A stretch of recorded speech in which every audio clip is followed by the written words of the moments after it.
Oh, Adam, your erection's showing. Yeah. Hey, Tom, I might be fanboying out a little bit. Just saying. Don't let him give you shit. That's what Daniel does to me.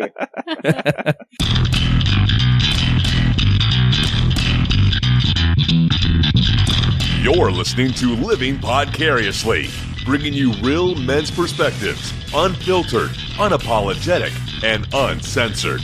Recorded live in the Living Podcariously studio in world-famous Cocoa Beach, Florida.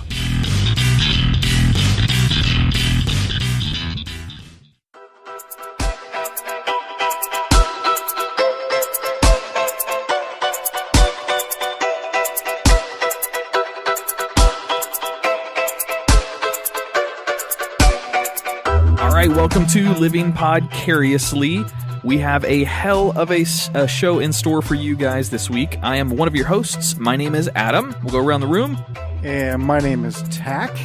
I'm Andrea Joy. It's Jay Alvarez. Oh, yeah. We are the foursome that brings you the force. I don't know a catchphrase there. I'm not good with those. The forced introduction. We're the foursome that brings you the forced introduction. Yes. Wherever there is an intro needing to be made, we will be there. I like that. You got something there. Every now and then, I drop a little bit of gold, man. Comedy gold. Oh, so we are not a political podcast by any stretch of the imagination. We are a burp and fart kind of podcast. I don't burp and fart. Well, the guys do. Three out of four of us. 3 out of 4. We're 3/4 of a burp and fart podcast. I hold my nose and close my ears. When you're trying to fart? No! Confused. However, she wouldn't know. She never does it. Exactly. We are recording this on a Monday night. When this airs, which is either going to be Wednesday night or Thursday, usually put them out on Thursday, we will have a new president by the time this thing airs and goes live. Crazy. Well, a new president-elect, because they won't actually take office till January, allegedly. Yeah, assuming there's no court case that goes after that. Good call. Good call. We should do 2 different types of intros. We should do one that says, and Trump is now our president, and that the country's gone to shit. And then we should do one that says Hillary's now president, and our country's going to shit. Same outcome, different president. Long live the new overlord.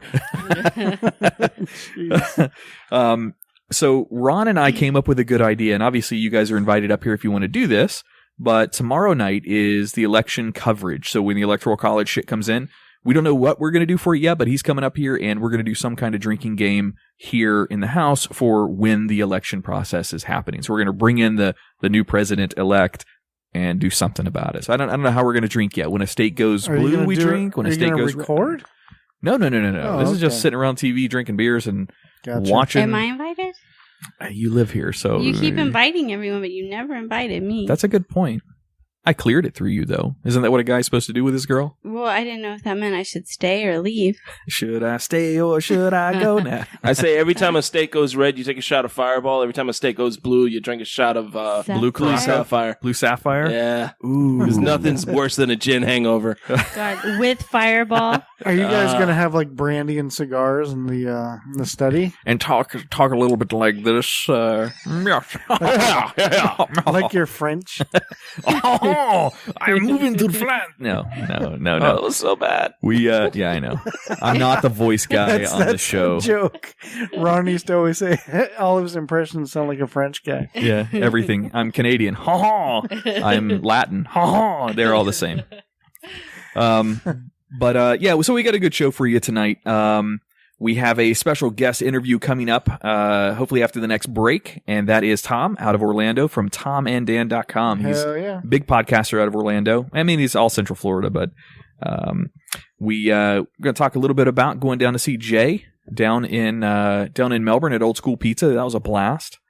And also want to talk about Gallows Humor Podcast a little bit. So let's get into Jay real quick. So you just did a show. Hey, I ain't signed up for this. Hey. Oh. Hey. Is this like a Richard Gere type of thing? Like, what are we? It's okay. Will there be a gerbil involved? Is it cheating if it's with Jay? It's fine. It's cool. Hey, that's all right. If I can watch. Jay, I'm on top. He I'm a likes cuddler, being though. on top. Jay always kind of came across as a bottom to me. Yeah. You were looking Takes at his- one to know one. You stop. So you guys did a comedy show, you and Ray Brito, I mean, and many other comics, obviously, but you guys did a comedy show down at Old School Pizza called the Bearded Bros? Bearded Bros comedy show. Yes. Yeah, it was a pretty cool concept. I didn't do anything. All I did was show up and tell a bunch of shitty jokes. No, Ray Brito put that together. That's all Ray's baby. He has grown that room, and both rooms at both Old School Pizzas. He is. I think we're actually doing the 1-year anniversary show this Saturday, which is the 12th. 11th? No, I'm way off on the 12th? date. No, the 11th is Friday, which is Veterans Day, so that'd be the 12th. Yeah, the 12th. Yes. Hey, I got one right. Get it right. Yeah, that'll be the 1-year show over at Old School Pizza by the FIT campus. That's the South one. Yeah. And he man, that's his. It's so hard to get a room going and to keep it going as long as even a year. So that's a big accomplishment. So yeah, it's a big shout out to Ray Brito for putting that together. And this last week we had the Bearded Bros comedy show. It's just like every bearded comic in Brevard County, which is almost every male comic in Brevard County. Not hard to find a bearded guy in Brevard that does comedy, huh? Yeah, it's not hard at all. But yeah, that was a real fun show, man. So I've seen a ton of well, obviously open mics are what they are. Those are open mics. Your show wasn't, but I've seen a lot of open mics. I've seen a lot of actual, I don't know. It's a showcase. Produce rooms or a showcase. Mm-hmm. And then I've even seen like some, Improv Orlando comics and things like that. And I'll be honest, how many was it? 6 of you guys? About 6 or 7 of us, yeah. You guys had such a good flow and such good comedy and original comedy. And I'm not trying to, blow wind up your skirt, but it was a really, we're really already good show. getting into me. I mean, might as well. It was a really good, you guys all had unique sets. You were all, it just flowed very well. And my cheeks left hurting because of something else I did in the back. That's disgusting. We had a pretty good table we brought in there. Yeah, you did. You guys won me a free haircut, which, yeah, that's fun. Popularity contest. Yeah, that's all those comedy competitions are ever. They're all who can bring the most people. So you start stacking the rooms, you start winning the Yay! monies, and that works out. And we cheered for everyone else too. You guys we did. just You cheered did extra actually. loud for you. When Ray, I talked to Ray a little bit about this after your guys' show, but Andrea heard during that show they were giving away the haircut, which was really cool. Well, Andrea, by profession, cuts hair and is a stylist and cosmetologist and all of this other fancy stuff up at Brent Allen. So she's going to start sponsoring a lot of Ray Brito's shows, giving away, some kind of package to come back up there, either for the comics and then maybe also some for the audience that is there as well. So she's working her way into sponsorship for Ray. Yeah, It's awesome. And that's cool to, it's always fun to have something to give away to the audience that's there. It gives them incentive to come out. It shows a lot of appreciation for coming out. You always hear it at every comedy show. Thanks for coming out and supporting live comedy. Because, otherwise we'd just be telling, dick jokes to a room full of other comics. So Yeah, I'm going to give you some, Jay, too, for your shows to give out to your audience. Can you do that at a place like Gregory's? Would they let you there? No. That's Not there. When it comes to clubs, they're typically very careful and cautious about who they promote and who they do business with. It's really hard to get that going. Would some of the other smaller rooms accept those? Oh, smaller rooms, yeah, sure. They don't care. Sweet. They're just happy to get people in the door most of the time. Yeah. Good call. Very good call. Well, Brent Allen's a very classy place, so you might check and see. Yeah, that's true. I did an interview, speaking of Ray, on his podcast called Gallows Humor Podcast. I might have ended up telling a few things that shouldn't have been aired, but that was a good interview. What'd you say about us? Nothing about you guys. I don't think. I don't know. I might not have been all with it that evening. A little under the weather. I wasn't here, so I don't know what he said. Yeah, it was just me and Ray sitting down there. He came up here in our studio to do the recording. He usually goes with his traveling equipment to, wherever his show is, wherever his guest is that he's going to be interviewing. He's got like an interview-based podcast. And that was a lot of fun. I know. I was I'm supposed to excited be to on see. an episode of his show, but I had to cancel. Cancel on Ray? On his Yeah, interview? well, I canceled on him because I was going to be interviewed after a comedy night because I was going to go out and do another comedy night. And then he asked me to be on an episode of the show afterwards, and I was like, hell yeah. When are you going to I had get back to into cancel. when are you going to get back into It's the all ring of about doing my comedy? work schedule, man. Like, I have to work Saturday nights, and that's when these Old School Pizza shows are. That's a good point. And as soon as I can get my Saturday nights free again, I'm back out there again. Nice. Yeah. Nice. Definitely. Well, very cool. Well, all right, we're going to take a quick break in studio, get lined up on the phone with Tom from Tom and Dan, and we'll be back with his interview right after this.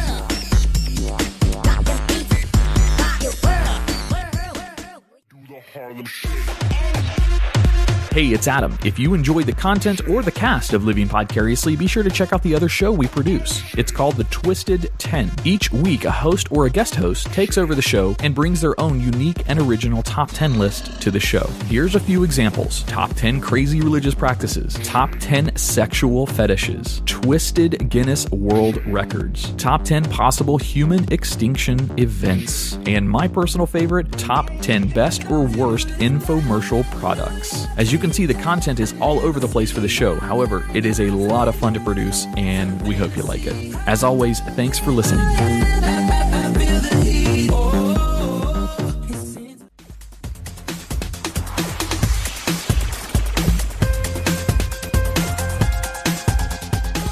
Hello. Hey, what's going on, Tom? Hey, what's up, Tom? It's Adam. How are you? Good, good. All right. First of all, let's make sure you can hear us okay, and our cast in here can hear you. Are we coming through okay? Yeah, coming through fine. Sorry about the delay. No. My son pooped in the tub. Oh, God. My daughter's in the tub. I'm just wondering if there's poop in there, too. I'm like, On our cast here, Tom, by the way, do you want to be called Tom or TC during the interview? Tom is fine. Tom? All right, cool. In here with us, so me is Adam. That's who you've been communicating with. We've got co-hosts Tach Van Sickle over here. Yeah, how are you doing? How you doing? Good. Andrea Joy, she's our female on the show. I'm the female. How you doing? Lucky me. And then Jay Alvarez here as well. Hey, what's going on, brother? Hey, what's going on? All right, cool. So what we'll do is I'll just run through basically your backstory to give our listeners a little bit of your backstory. I imagine most of our listeners know who you guys are anyway, because they're most out of Central Florida, Tampa, Cocoa Beach, Miami, that whole area too. These guys aren't Tom and Dan. Then I've got some questions to ask you. I sent you most of them. Might have a couple at the end, but you've got the summary of them. So yeah, no problem. You're way more prepared than we ever are. You send me all the questions. I'm like, oh my God, who does this? I'm like, I read 2 of them. I'm like, that's fine. All right, cool. So let's start off. On the phone with us right now is Tom from Tom and Dan podcasts. Well, tomanddan.com, and that's 3 different podcasts that I know of. So you fill me in where I miss here. A mediocre time with Tom and Dan, a corporate time with Tom and Dan, and what is the name of your guys' Orlando City soccer cast that you guys do? We pretty much call it Orlando City Soccer Cast, but okay, it's gone through a couple different incarnations. But Soccer Cast, Orlando City Podcast, but yeah, Orlando City Soccer Cast is what we finally landed on. Oh, very cool. To give our listeners a backstory, and again, so I'm a fan. I'm a BDM first of all, so just so you know who I am, and I've been listening. Yeah, absolutely. I've been listening for I don't know, maybe. Well, the entire time you guys have been doing your radio show, or your podcast, but also back when you did 104.1. So I've been a fan of yours and a listener of your guys' for a very, very long time. Just to give you guys a background, Tom and Dan were both radio DJs, hosts, whatever you want to call it, on 104.1 out of Orlando. And you guys started that, Jesus, what, about 15 years ago now? How long ago has that been? God, well, actually, my co-host / partner in our company, he is actually a radio DJ, host. I was a stunt boy, for lack of a better term. I wasn't going to say the words Drunky the Bear. Drunky the Bear or Dinky the Drunk. I wasn't going to bring that up. I was going to let you do that. No, I don't care. We joke around about it, but that's literally how I started my career as an intern. But yeah, Daniel Dennis did radio for, God, he started with Ed Till back in the late 90s, and then did Drew Garabo at nights, or whatever incarnation Drew Garabo was back then, and then did the Monsters in the midday, in the late 90s. So he's been doing radio since he was 17, 18 years old, his entire life, because he's a 40-year-old man now, stinky old man. Oh, hey, man. We have a couple of those on this show too. I interned for him. I'm sorry. I only do other podcast interviews after I had a bunch of beers, so I'm keeping with their tradition. Hey, before we started the show, we might have imbibed a little bit ourselves. Just saying, that's how we roll too. So then I started as an intern back in like end of 2003, and then interned for him for a year in like 2004, back in the when the monsters first turned in the mornings. And then did that for 10 years before I left. But Daniel had done it for like a solid 15 years. So we both he had way more radio time than I did, but we both had over a decade. Damn. You guys have some history, that's for sure. So you guys launched your podcast, and I won't go into all the dirty details. If you want to hear that, become a BDM member. BDM, by the way, stands for Big Dick Millionaire. And right. It's a paid subscription to extra content from Tom and Dan, and it's well worth the investment, that's for sure. You guys switched to podcasting about 7 or almost 8 years ago now. Is that the right amount of time? Well, we did the podcast the same time as we did the radio show for a while. And it was always just a hobby side project type of deal. You know, back when we started doing podcasts, we never thought it would turn into the ability to make a full-time job out of it. But we knew that it was new technology that a lot of people were turning to, and we knew that Wi-Fi was, even back in 2009 when we started the podcast, we're like, well, shit. Wi-Fi and the internet is getting bigger and bigger. It's eventually going to take over terrestrial radio. This is going to be the way that everybody's going to be receiving content. So absolutely, let's start it, then. But we never thought how fast it would actually happen. And then you guys got in when the getting was good. That's for sure. Yes, it's kind of like YouTube, and but really it doesn't matter. Once you're on, like you guys, you're on the internet, you're worldwide already. So now it's just a matter of, getting the world to listen. So everybody has a jump start. So, like back in the day when I remember working terrestrial radio, where the only way anybody was able to get heard was to intern like overnights or the weekends or something. Like that was the only way anybody can get reps and actually practice doing this kind of media, which is like improvisational conversation. And so the only way anybody can ever get reps was like doing overnights or doing some god awful shift that nobody wanted to do overnights. But now with podcasting, you could start up your own show and do it. And then immediately within a couple weeks be in iTunes and Google Play and any other resource that if you can get, your show through a smartphone, then every single person can get it across the world, even more than a car, more than terrestrial radio. So now it's, a lot more accessible, a media form, than it was in the past and doing terrestrial radio. But yeah, when we started, we were like, okay, we're going to start doing this podcast. Daniel had a studio in his house and we heard about podcasting, and Daniel, of course, he's a tech nerd. So he researched it all in one night. And then it's like, I can do this. Let's go do it at my house. 2 days later, we're doing a podcast and uploading it. And then people, because they had listened to us on the radio, they were like, oh shit, you guys are doing like an uncensored show, just the two of you. Yep. This is super cool. And then it just started, very organically. And people started really appreciating the fact that we were just doing a show on our own. And I remember, the corporation we work for, they didn't even understand what the hell we were doing. Oh, I've listened. Like, I've listened to a ton of your shows talking about the issues that you might have run into with that corporation and not understanding the difference between internet broadcasting and FCC, regulated broadcasting, and the conundrum you guys got yourselves caught into. Those were some entertaining shows. I know it was stressful as hell for you guys, but that was entertaining as a listener of your shows. Yeah, thank you. All right, so couple questions. So as a listener of, your entire podcast, I probably picked up listening around episode 30 or 35 on your original iteration and, of course, listened to all the backlog, but I've heard just about every show I think that you guys have put out, at least for T&D, for A Mediocre Time and for Corporate Time. Oh, Adam, your erection showing. Yeah. Hey, Tom, I might be fanboying out a little bit. Just saying. Don't let him give you shit. That's what Daniel does to me. You sound like the boss. You shut him down. No, I honestly just wanted to make sure my mic wasn't turned off. It seemed like he was having his own moment here.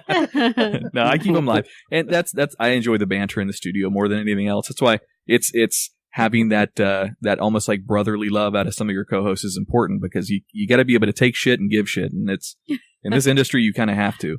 I don't mind being the nerdy guy that does that kind of stuff every once in a while. I'm okay with it. So, out of your guests and your segments that you've had over the past 7 years on the podcast, because that's kind of what I want to talk about more than your guys' radio shows that you've had in the past. But my personal favorites that I've heard on your show out of your guests, your interviews, and your bits, for sure was the Supervillains. I kept the Supervillains episode. I know you had 2 of them. I don't remember which one it was.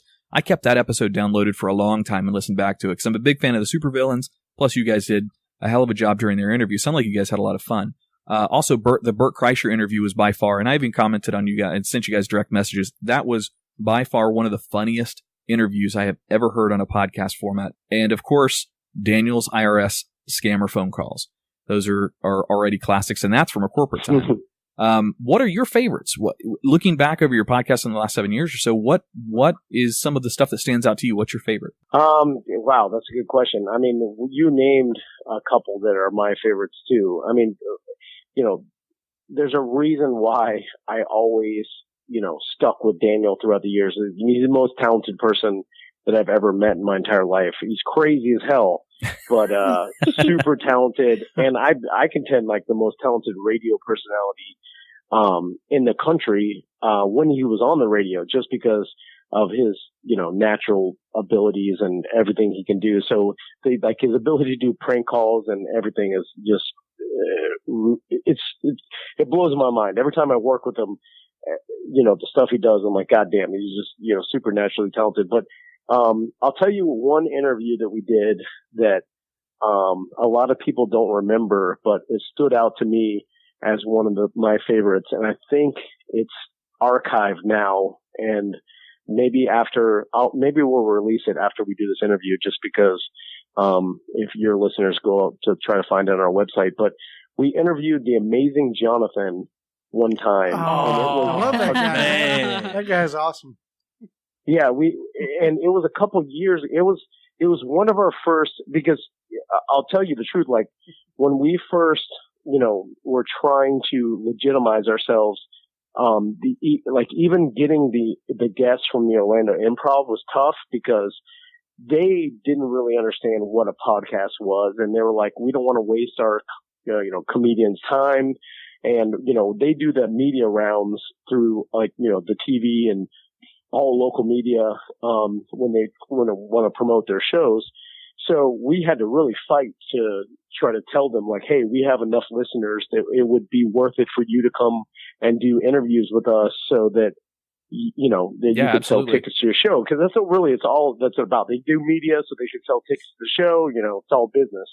And, Amazing Jonathan was like, gotta been one of the first 10 comedians that came on our show, and he wasn't doing very well at the time. He was literally on his last couple shows of his last tour, and he had oxygen tank, and oh wow, he was and I remember when he sat down to do the interview with us, this was back when we did the interview, had our studio in Daniel's bottom floor of his house. So it was still set up nice, and it still looked nice, but you could tell hey, this is someone's house. And we always had a problem with comedians like Amazing Jonathan or whoever else, Monique. They'd come in and they'd be like, what is this going on? Is anybody even listening to this? Am I wasting my time? So Tom, that's about 95, maybe even closer to 99% of podcasters out there. In fact, we're talking to you in our studio, but our studio is also out of my house. Granted, we've got a big enough spot for it, and I've got some sound dampening up and all that good stuff.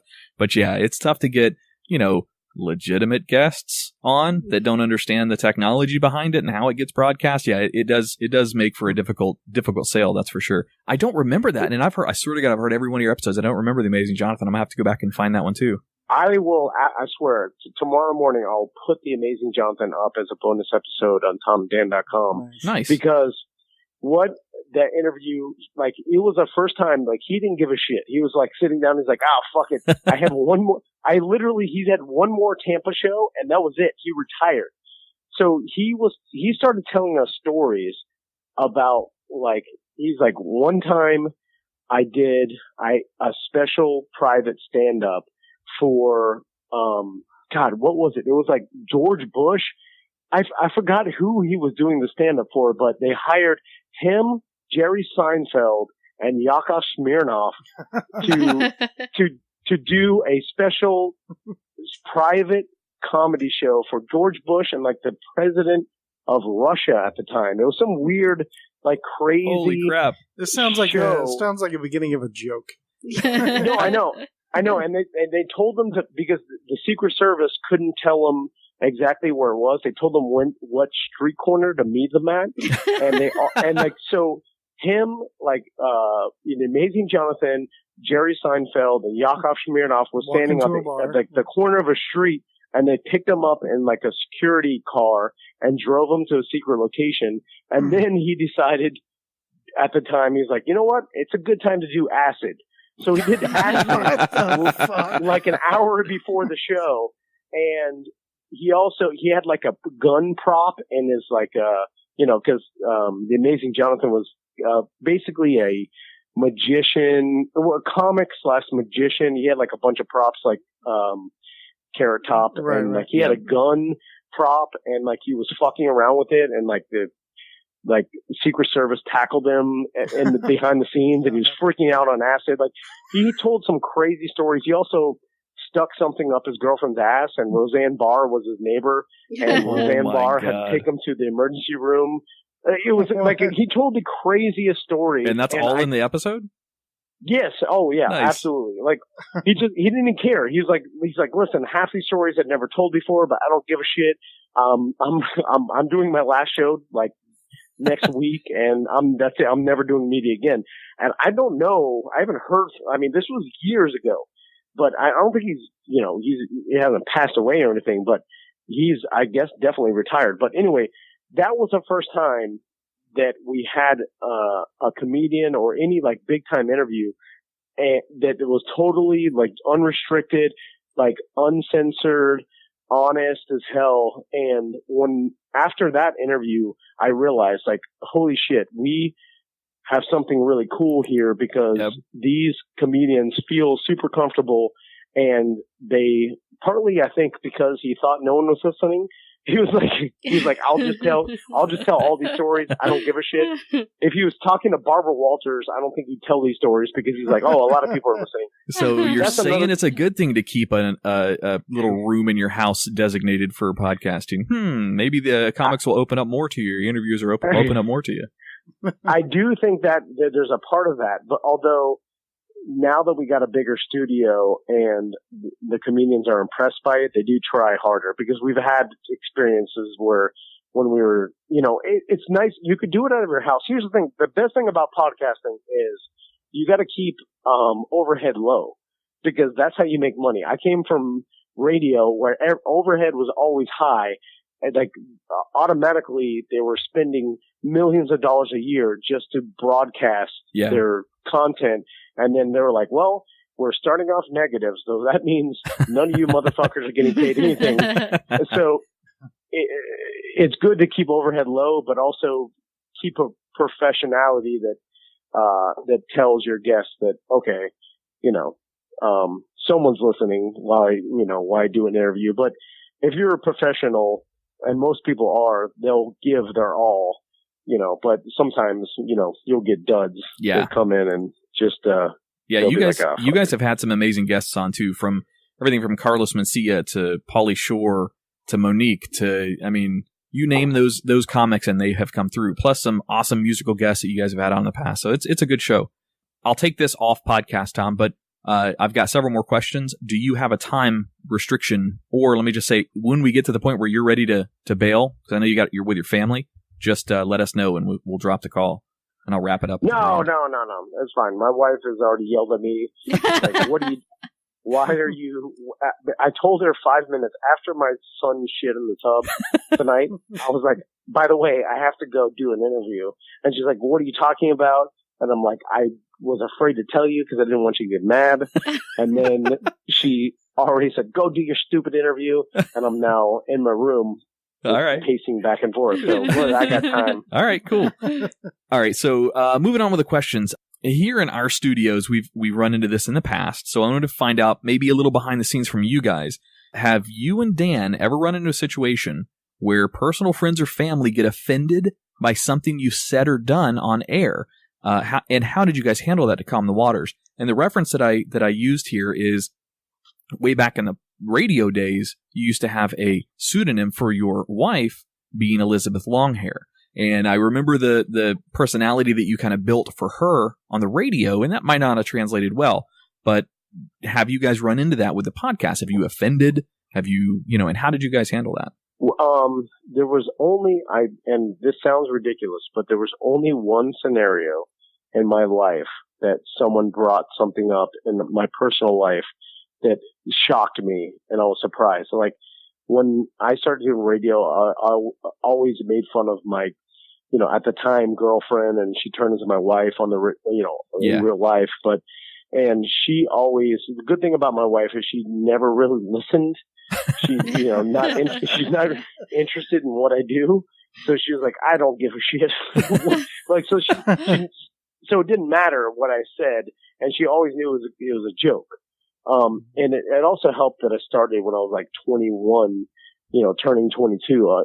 I've been doing this, I'm 34 now. I almost forgot how old I was, but, and so it's just been a long time. So it's, if I had to, once I do get divorced, which is 100% a possibility, my new young girlfriend, she's going to be shocked by what I do and she'd be like, what did you say about me? And, it's going to be horrible. But my wife, doesn't give a shit. But I'll tell you about the one time that, all right, it happened. So, I went to my wife's relative's wedding one time. This was years ago. And I got told, like, while I was there, like, hey, the bride's dad is a fan of yours. He listens to the Monsters. This is back when I worked in the morning show. And, he's a fan. He knows about Drunky the Bear and whatever. So I've heard of, I've got this, a bunch of times before. And then I'm like, okay, cool. Yeah, it sounds good. I'll just, I know I'll go there. I'll talk to him about Jumping Gravedigger and all the shit that I've done. Like, I'll just small talk about these stories. Like, I have endless amount of stories chambered for small talk with someone that listens to the show and that wants to hear a story because, sure. I did a bunch of stories. So I go, I think it was like a pre-party or something. It wasn't the actual wedding. It was like the day before party of the wedding. So, I go up to him and I start talking to him. And, he's like, oh yeah, so you're, Drunky the Bear or whatever. I'm like, yeah, that's just, I try to tone it down. I'm like, yeah, that's just, that's my radio name or whatever. And he's like, and then he shocked me with this. He's like, so, I heard you talk about your wife. Uh-oh. And I'm like, yeah. And he's like, I heard you say, horrible things about her. And, heard you say that, you had a threesome one time. And then I got, like, it literally shocked me to the point where that was the last thing that I thought was going to come out of his mouth, because I had made jokes on the air as the Drunky the Bear character about that thing. Yeah. And I had no idea. I didn't even remember making that joke. And then I'm trying to tell him, like, sir, I'm like standing in a suit. I'm talking to this old man in a suit. I'm like, sir, that's just a joke. This is radio nonsense, blah, blah, blah. And he's like, I don't know. I don't think I want my daughter hanging out with people like you. And, he's like a conservative old man. And I'm like, I don't like, it was the last thing I thought he was going to say, like, that he heard me talk about having a threesome. I'm like, that's just a joke. I don't know that, you know, listen, you're talking to Drunky the Bear. What the hell are you, you know, saying?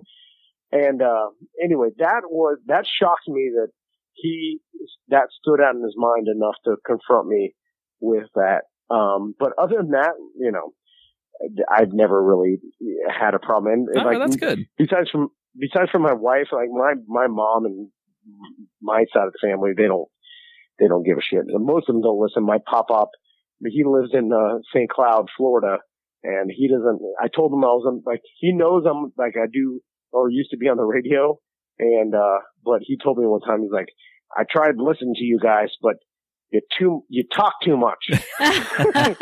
Yeah, I've heard you talk about your pop-up a ton on your shows. Too many people or something like that. Yeah. Yeah. He's like, I heard you guys talking too many people. Yep. He hated it. Yep. So that's it. All right. Well, cool. Thank you. Tach's actually going to bring up a question real quick. I have a question for you. How long ago were you on the Monsters in the Morning? God, I left. I did 2004 to 2014. Oh, wow. Because I know I did a solid 10 years. And then, so 2014 was my last year. So I've been gone for 2 years now.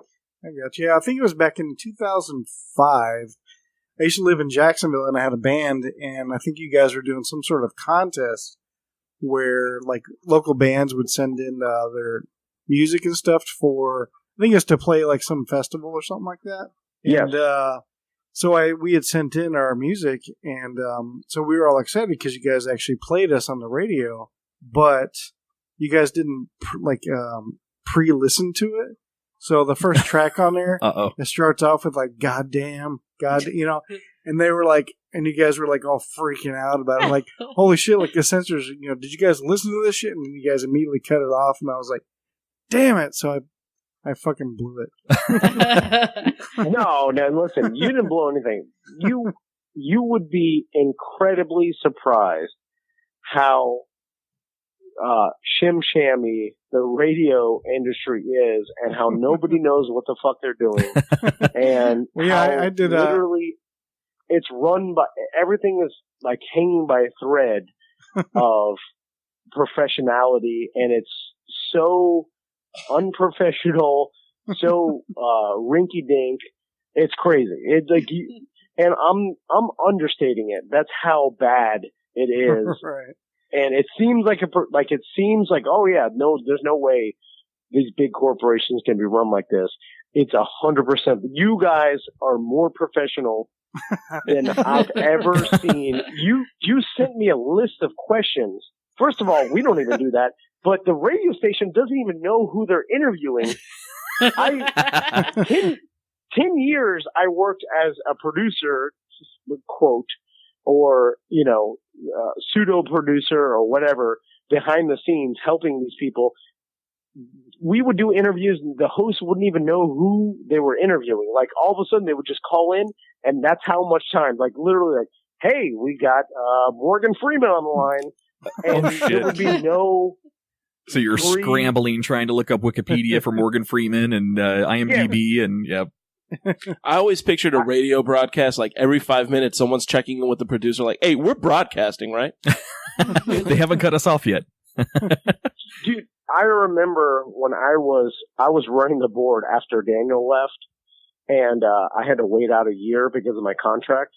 Sometimes we'd have like an emergency alert, and we'd go off the air, and I wouldn't even tell the people like on my show that we weren't even broadcasting anymore. They'd just be talking and everything, like doing the show, and I know that nothing was going out. Like, they're just doing this to nobody, and I would get great satisfaction in knowing that they were just doing this for hilarious. Nothing. But yeah, like, it's just so many times that, because there's so many hours, like podcasts, you know, you guys, we are all on-demand content, so we have to make sure that we have a entertaining hour or 2 hours of content, but radio is like, oh, we got to fill 5 hours a day. Like, it's an insane amount of time.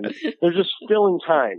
They don't even give a shit. No one cares what they're putting out there. Just like, hey, let's put another list out there. let's take calls and just burn through time. It's all about killing time. Yep. And podcasts are all about like, hey, let's put them, if we're going to put an hour out there, it better be entertaining. Like, we're not just going to like shit something out because no one's going to listen. Oh, you must have been downloading some Living Podcariously episodes. We'll just shit some out every once in a while. No, I'm just kidding. No, I know we'll shit them out too, but I'm talking about pure shit. Yeah. No. Gotcha. Yeah, I was back when I went to audio engineering school, and I did my internship with Power 95.3 in the morning show. Yeah, and I was impressed. I mean, I was also surprised about, well, first of all, how professional they actually were. I was really surprised. Also, I was shocked at how much actually isn't live on the radio. Oh yeah. Nothing. I mean, I say nothing, but it's weird because I only have, obviously, and here's the thing, I'm talking about my experience. There's a lot of professional radio people out there. So I got you. I'm literally talking about my own experience. But, yeah, most of the time they don't trust people, like, radio people to do live stuff. So and why, if you could do it recorded, no one can tell the difference. So everybody's just like, hey, let's pre-record all the calls. Let's pre-record our little segments, especially for music radio. What you hear in music radio is none of it's live. Like, they pre-record everything, all the calls, everything. They pre-record that while music is playing, and you just play it. You're killing the magic of Taco Bob for me here. I'm just saying. Taco Bob, Pat and Taco is the coolest motherfuckers there is in Orlando. Those guys are super cool, super nice. They're not the stereotypical douchebag radio dudes that you would think. They are legitimately cool as shit. And, I really want to hear your unedited version of the Taco Bob interview. I know that only a couple of minutes of it could have been aired, but I want to hear the unedited version. That's what I want to hear. Me and Taco Bob almost killed a lady at the Buffalo figure 8 bus race. Holy shit! And all right, this is a story. And I don't know if you have time for this, but much as you want, Tom. Me and Taco Bob used to smoke cigarettes down at the Clear Channel building, and one day he comes out and he's like, "Drunky, hey, I'm gonna go do this figure 8 bus race. You wanna jump in the back and fuck around? You guys do that shit." Oh James my does God. a way better impersonation of Taco Bob than I do. But I'm like, yeah, okay, cool. This was back when me and Whopper Jr., who is now the fucking CEO of Cigar City. The Cigar City Brewery. Yep. And then Tuttle, who's fishing for his for money right now, and fucking Oak Hill or whatever the hell he is. We all were I'm like told those guys like, hey, let's go. Fucking Taco Bob's doing this figure 8 bus race. We show up in Buffalo, or I guess it was Buffalo. It's wherever, Buffalo. And we get into this bus, which, by the way, like their promotional bus had all the windows and everything on it, and everybody else's bus had all the windows taken out and like safety things put Roll in bars. and stuff. And so I was like, of course, the radio promotional shit is done half-assed. Yeah. So I'm wearing a dirt bike helmet and a wife beater and like sandals and shorts. Well, and, that's in Buffalo. In Buffalo, of, that's like top-notch echelon of. I'm just saying. Well, safety first. Safety first. The only problem is that when we start driving, now we have a bus tied behind us to slow us down, and we get out on the track and we're hiding and shit, and all of a sudden we pop up and we're looking at these other buses and everybody's like doing the first lap or whatever, and some other driver looks at us and does the cartoon double take where he's like, what? And he's like, no. He's like, you guys can't, he was waving at us like, you guys can't do this. You're going to die. And then all of a sudden we take off, and Taco Bob's drunk. He's driving the bus. We're driving around. He's back and forth so bad that he breaks the chain off the back.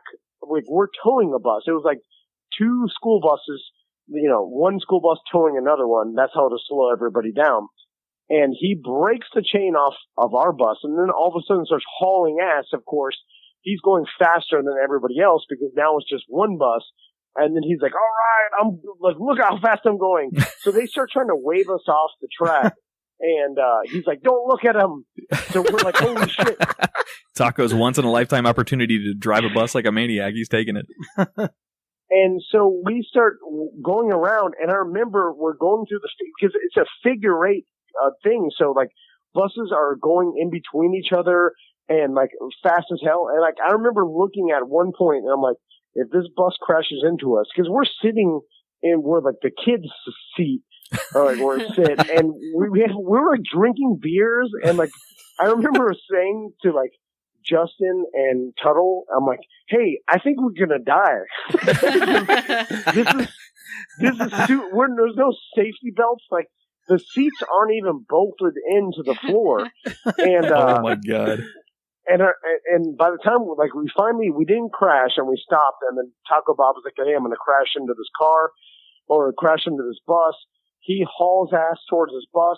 Right before he hits it, some lady walks into the bus, which was the driver's wife, and we crashed into the bus.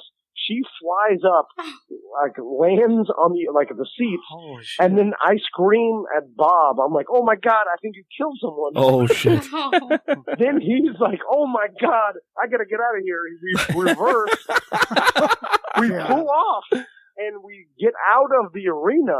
And then he jumps out of the bus and runs, and then we all jump out. And I'm like, we all just scatter. And then Spike TV was filming the whole shoot. Of course they were. For some reason. And he didn't end up killing anybody, luckily. That was that's a good thing. Or I couldn't be telling the story. She was minorly injured. That's a I like how you throw story. in Spike TV was recording for some reason. That was the reason. That's why Spike TV was recording the whole thing. I know, but that didn't even air. Which was I was super mad because that whole shit, like the whole bus was rigged with Spike TV cameras for some stupid reality show back in fucking 2005 or whatever. Anyway, you wouldn't believe what we were allowed to get away with. I would have loved to see that moment of clarity inside the bus when you realize we're all going to die. Like, hey, so this is it, huh? This is how it happens, guys. All right. It was crazy. So I'm going to move through a couple more of these questions. Not to keep you. I don't want to keep you a full hour unless you really want to stay that long. No, it's fine. Living Podcariously also has broadcasts through Podcast Radio Network. While it's not like a conventional podcast network, it's just a internet radio station, and that's just what he named it. John Sweeney's the owner of that. It's just Podcast Radio Network. We get a ton of direct downloads, but we also get a lot of listens through that medium. When you guys started, you had a large listener base follow you from on air, so you had a nice head start in the podcasting game, but you couldn't maintain those numbers, over a long period of time. So you guys had to become innovative yourselves.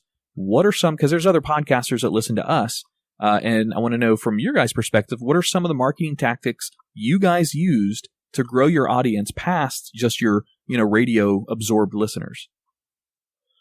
Okay. Well, when we first started, it's funny because when we first started podcasting in 2009, we did actually promote it a little bit on the air. And terrestrial radio numbers are so inflated,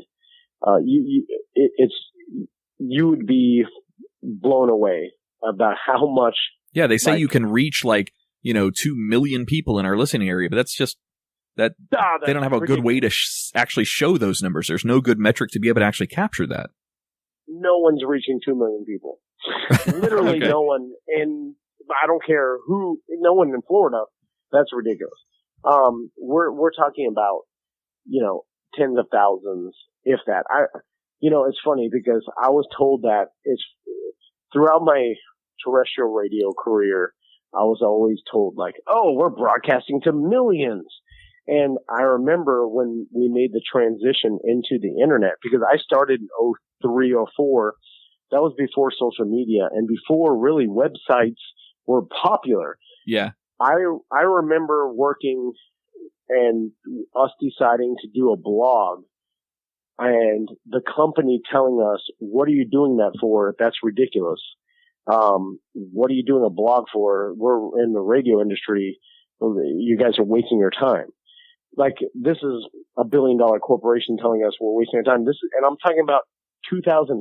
That's not a, that's a 180 from where they used to be with iHeart. I mean, I don't even know if I can say that name or not, but with iHeart doing what they do now, where it's all driven towards the website, to their download or to their live streams on their, interface, to all that shit. That is kind of a 180 from where they used to be, huh? Yeah, of course, but it's just like anything. Giant corporations are slow to understand what the next step is. Yeah. So I remember them telling us, like, you're wasting your time doing this, and then all of a sudden, like the web department is the biggest department of most media industries, including iHeart and Cox and other media industries. Like, yeah, of course, it's all internet. Like, no shit. That's what everything is now. Sorry, what was your original question? No, that's fine. You got on my W. It's outside of that. So outside of any of the audience you could have pulled over, what are some of the things that you guys did, or can you guys recommend to up and growing podcasts? Because there's a ton of them out there. Yes. There are a dime a dozen. I think the last count in Central Florida, if you just did a demographic search for podcasts, there's like 200 across the state. It just from like Cocoa Beach all the way over to Tampa. It is just tremendous. So how can you get that attention? How do you guys garner that? Well, okay, there's a couple, like, obviously me and Daniel had the benefit of doing terrestrial radio for so long and having a already base audience. But when we started our podcast, we were lucky I remember it took us a full year to break 1,000 downloads a show. And that was after we were promoting it. I mean, this is 2009 and podcast wasn't that popular and everything, but we were promoting it to this supposed giant audience, and we were having a tough time breaking 1,000 podcasts an episode. And then after that, it was just slowly but surely gaining an audience, word of mouth. The radio obviously helped, but then after we left the radio, it just was word of mouth kind of stuff. And like we've done billboards and we've done buses and stuff like that. And I can't tell you if that actually helped our listeners. Obviously it helps our brand recognition, but it's not like, we put a billboard on I-4 for 8 weeks or whatever. I couldn't tell you. I mean, you guys know how, you can track your downloads. I couldn't tell a spike in downloads. Like, there was no, direct correlation with the I-4 billboard and our downloads. Okay. So, and that, an I-4 billboard is $1,000 a week. So I wouldn't tell any podcast like, hey, go spend $1,000 a week on a billboard, because I couldn't tell any direct correlation with that and downloads. But we've always tried to put ourselves out in the community. We developed a relationship with Orlando City, and me and Daniel are brand ambassadors with Orlando City. And like we do a lot of stuff with them, and just putting ourselves out there as much as possible and doing as many, things that we can, interviews, radio shows, whatever we can do to put ourselves out there and to get our brand out there. That's what I would tell people to do. Although I will say, I did an interview with Orlando Weekly recently about podcasts in Central Florida. And, they interviewed us and asked us like, hey, what's the biggest, I think, what's the biggest advice you give other podcasts? And I'd say it's difficult to find a way to promote yourself, but don't worry about hitting these numbers that we've grown up listening to. Like, you've grown up listening to, like, oh, they've got millions of listeners, right, or tens of thousands of downloads. And you don't need that anymore. Nowadays, it's totally different.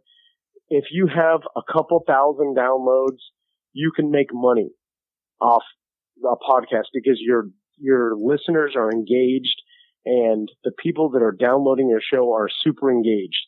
And this is coming from, I've worked years where we would do events and whatever, and 5 people would show up, or we'd do videos and, 100 people would download them. And like, super small numbers. Once you start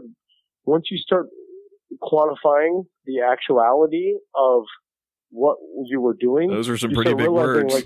Quantifying the actuality. Those are pretty big words. We're a little slower on that. We might not be able to keep up with that one, Tom. Most of which Adam won't be able to pronounce later.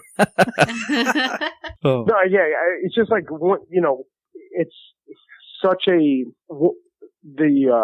podcast world, you have way more engaged listeners, and even if you have a couple thousand listeners, you can make money off of that.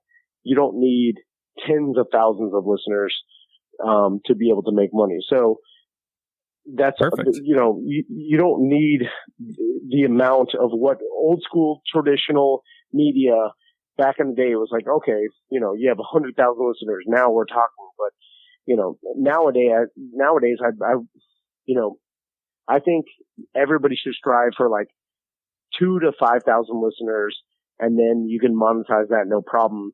And I believe with between 2,000 and 5,000 listeners, you can make $25,000, $30,000, $50,000 a year off of that. I'm doing something wrong. You're supposed to make money doing this? I had no idea. It's like jerking off into a sock. People will pay you for your sperm if you know the right people.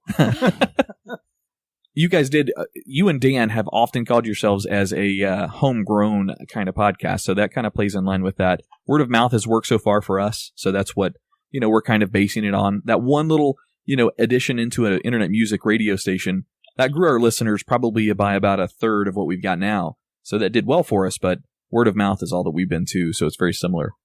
So we kind of borrowed, and it was kind of an accidental fall into the same format as you guys, but Living Podcariously might have borrowed your template a little bit. We've got 3 male hosts, me, Tach, and then Jay Alvarez, and Jay is our comic, so we've got 3 male hosts, one of them being a comic, and then we've got 1 female host on the show. So we kind of fell into the same format accidentally, but it's working out for us because we like the ensemble. When you, as, TC or Tom Vann, listen to your own podcast, not your own, but you listen to podcasts, do you prefer the single host, or do you prefer like Marin and Corolla, or do you prefer the ensemble cast like what you've built and also what several other podcast groups out there have built? What do you like to hear better? What's entertaining to you? That's a good question. It really depends on the show and the personality, because if you're the type of personality that can hold a show by yourself and be the quintessential host, like a Marin or like a Bill Burr, or Joe Rogan's got a couple people on there, but maybe you don't need anybody else. Like let's say a Bill Burr, like who does his podcast by himself. It just depends on the style you want to listen to. I always grew up listening to talk radio, so I like talk radio's format. So I like a lot of people on there. Gotcha.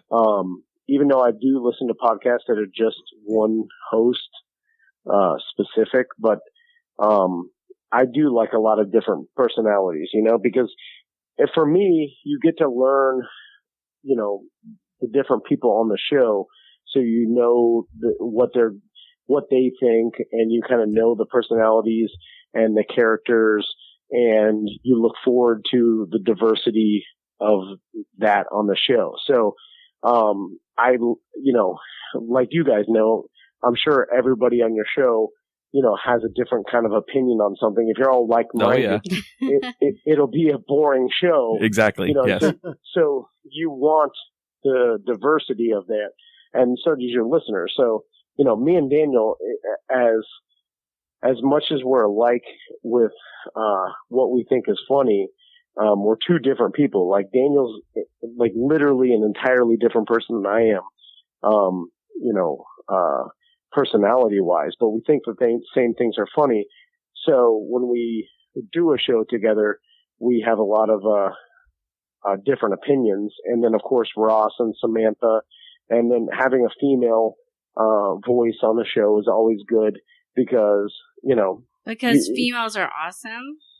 Yeah, and because who doesn't have a female in their life except for gay dudes? Yep. And gay dudes have better. tons There's a hairdresser somewhere in there. I know, yeah. I I'm a wish, hairdresser. if I was gay, I'd just be hanging out with all gay dudes. No females would be awesome. I think I just found my drop for the intro to this show, Tom. Thank you for that little nugget. No, I'm just kidding. But anyway, so I like a bunch of people, but it just depends on, if someone can do it by themselves. I listen to, Marin and Corolla and stuff like that. So Cool. Yeah, whatever if you can provide entertainment, it's going to be good. It kind of gives everyone someone to relate to that listens. Yeah, that's exactly that's exactly the reason that I like the ensemble cast. They're perfect on their show. They've got Ross, who gives kind of tells it like it is, and then Samantha, who chimes in with a female opinion every once in a while. We don't actually make our girl take her pants off in studio like you guys do, but I think I do it on my own. I think we should start that. She just does it anyway, though. Andrea, where's I want to ask the female personality on your show. That's Andrea Joy. Yep. Andrea, wait until you get bigger and bigger. It's all fun and games, but there are some creepos out there, and oh man, you're gonna be like, I remember, and this is obviously years ago, but when Tiffany Martin was on the Monsters in the Morning, someone delivered like tampons and a pregnancy test at her door. To her house? At her house, yeah, in the apartment she lived on, based upon some joke that we made that morning. Because, that is creepy. Someone knew where she lived, and they was just waiting for her when she got home, and it freaked her out. Oh yeah. I was thinking the free tampons and pregnancy test. That's cool to have. You don't have to buy it. That's a part. But at your own house, that gets creepy. Oh yeah. All right, Tom, are there any nuggets that you can share with our audience that's on your horizon? Essentially, what's next for T&D Media? So for people that might not have known about Tom and Dan that listen to us, what are you guys planning in the future with all the stuff you've got now? Well, we have no plan. I don't know if you listened to the show, but we're willy-nilly two alcoholics that are barely trying to keep our relationships and our families together. We basically obviously want to grow the show, but at this point in time, like I was telling, I forgot who I was talking to, but this is how big podcasting has gotten. And like, I'm not even, I'm not saying this because, I'm trying to sound like a big shot or anything. You don't come off as pretentious at all, so that you don't have to worry about that. All right, because we're not a big shot and we're not nothing. But I will tell you that of all media outlets in Central Florida, I think our show is the most powerful media outlet in Central Florida right now. Nice. And why I say that is because I think we can draw the most people. I think we can. We have the most engaged listeners. I think people, radio stations and other media outlets can say, yeah, we've got, X amount of listeners, but are they engaged at all? Are they doing anything if you're asking them to do it, or are they going places, or are they following you, or are they that serious? And I think we've reached the point now that our listeners are more powerful than any other media outlet in Central Florida. That's awesome. So it's a good thing for what we're all doing in the podcast world, because I think we could usher in a different mindset of how people perceive media. And that's the hardest thing for us when we first started, is to like get advertisers and stuff like that. It's to people to take us seriously. But now, we're almost completely sold out of inventory. I have to almost turn away advertisers now because the momentum is growing so strong, which it should help everybody doing podcasting, including you guys, everybody else, so people start taking podcasting and alternative media seriously. So, I've seen that personally grow just with our show, and we don't have nearly the numbers you guys have just in podcast numbers how many you've recorded, and I've seen that over here too. So once you get into the 40s, 50s, 60 episodes deep, and you've got that listener base, then all of a sudden your potential advertisers really start to take notice when they see the direct downloads, how many listens you get, and any kind of engagement. So yeah, that's you guys. Shit, I saw you guys at Cocoa Beach at Coconuts for your second beach bash out here, and Jesus, you guys have a pulling, that's for sure. The Tom and Dan listeners are for sure more devoted than I've ever seen. I kind of got the feeling it was about the same when you guys used to be on the radio, but it was impressive. That was a good time. I saw you guys out there, didn't come up and say hi because you guys were fucking busy, and Ross was looking for a coconut or some shit. But it's you guys definitely have a pulling, and that's a really cool audience. I want to ask a favor, and I'll ask this off air so it doesn't actually broadcast, but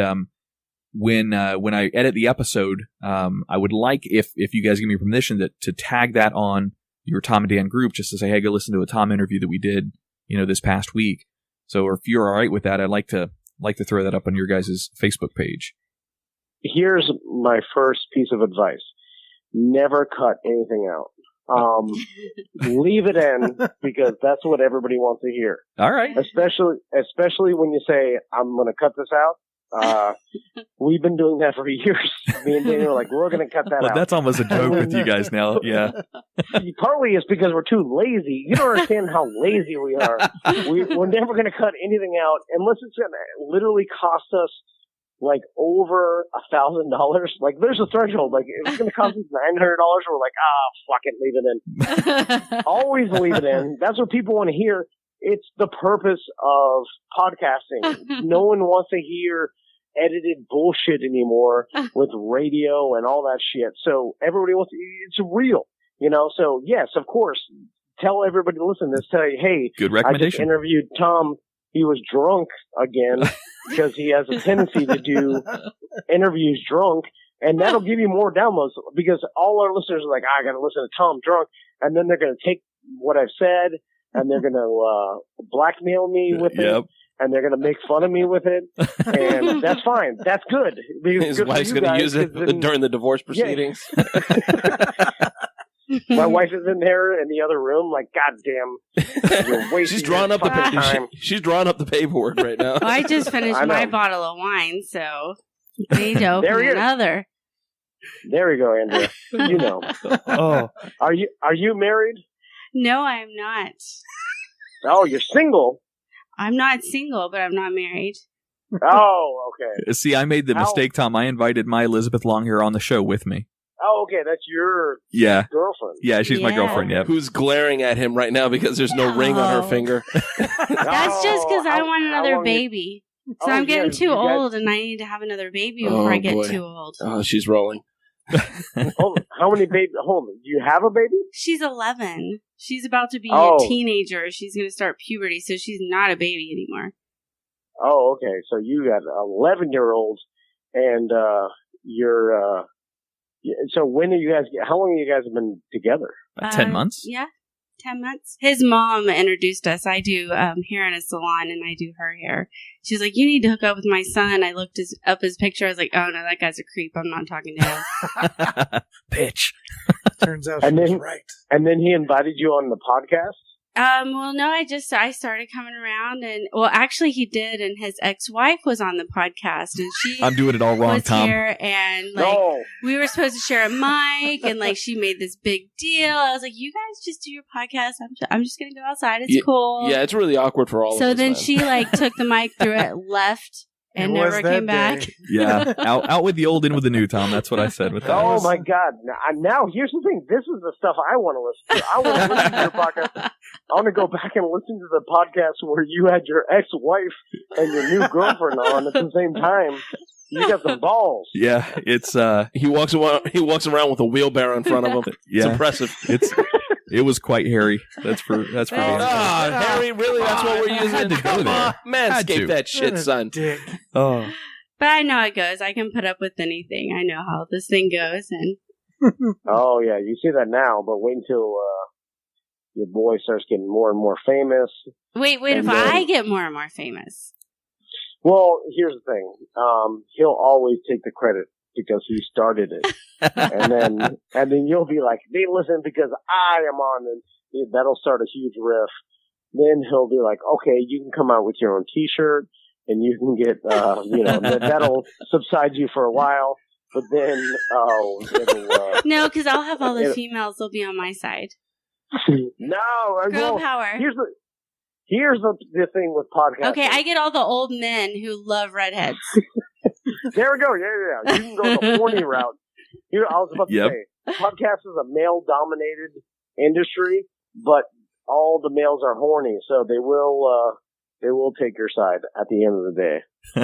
Exactly. You're gonna have to start slutting it Hey up. guys, listen to me, because I got some good stuff to say. I got horny right now. There it is. All right, I want to turn to the other hosts in here to see if you guys have any more questions for Tom. If not, I got something I want to do before we head out with him. Yeah, not so much a question, Tom, but I really enjoyed the Halloween special you guys just did. Thank you. That was awesome. Is that the one from the cemetery? Yeah, the cemetery one. Like, that guy is knowledgeable as hell. It sounds like, I mean, he wasn't just making all that shit up, right? No, Don Price, he's a good guy. And it's funny because we call it the Halloween special, it really has nothing to do with actual Halloween. It's just literally right. Orlando history and stories. Yeah. I like storytelling, and anybody who can do it well, I'll listen to all the time. Like in podcast form, I love stories. So, Don Price from Greenwood Cemetery, like, he's just a good storyteller, and like he tells stories about old Orlando, but you don't really have to even live in Orlando to appreciate the stories. But yeah, definitely. Yeah, I mean, and that's something we don't get paid extra for that or nothing. We basically do that for free, besides from selling the sponsorship. But 3 years ago, I thought to myself, hey, everybody's, no one wants to do a Halloween special because it takes extra effort and no one's going to pay for that. But since we own our own content, I like doing extra shit so that our listeners, appreciate that extra little stuff that we do. That's the thing. Like when you work for a company, you're like, why am I going to work harder for no extra pay? And if I do, benefit the show, I'm not going to be like nothing's going to happen with me. Everybody else is going to make money above me. So it just shuts down so much creativity and so much, likelihood to work hard. So for us, since we own our own company and we own our own content, we're like, hey, let's put out something cool so that people appreciate it. And like, that's what we like to do differently, is because I don't think anybody else is going to do it, because why would they? I used to work for a company. I'm like, why am I going to do anything extra when, the company's benefiting, not me, Yeah, for sure. Yeah, I thought that was just amazing. Like, you guys were literally just like walking through the cemetery, and he would just point out a gravestone, and he would just tell the stories, right? Yeah, he knows. But, obviously that's all him, Don Price. He knows 1,000 different stories, and he can, talk about all those stories off the top of his head. And then So all cool. me and Daniel do is just make some fucking, fart and shit jokes. Right. So T&D Media needs to produce a Cemetery Talk podcast. Welcome to Cemetery Talk with Don Price. Right. Yeah. I mean, all we do is make jokes about it. He's the one that actually has the knowledge. And, Yeah. if you have some super knowledgeable person, me and Daniel can throw in a couple jokes and that's it. I mean, if that's the format, I'll do that all day. Shit. I wish that was our show. Wouldn't have to, not have to work as hard. No work at all. On our show, we've got Jay Alvarez. He's a local comic over here, mostly in the East Florida, so Cocoa Beach, Melbourne, Palm Bay, Daytona Beach, that whole area, but comes over to Orlando occasionally as well. He did, with Ross McCoy, he did one of your Tumbleweed comedy shows that Ross brought out here. And so they have a little bit of a connection. So we're kind of 7 degrees of Jay Alvarez and Ross McCoy out somehow.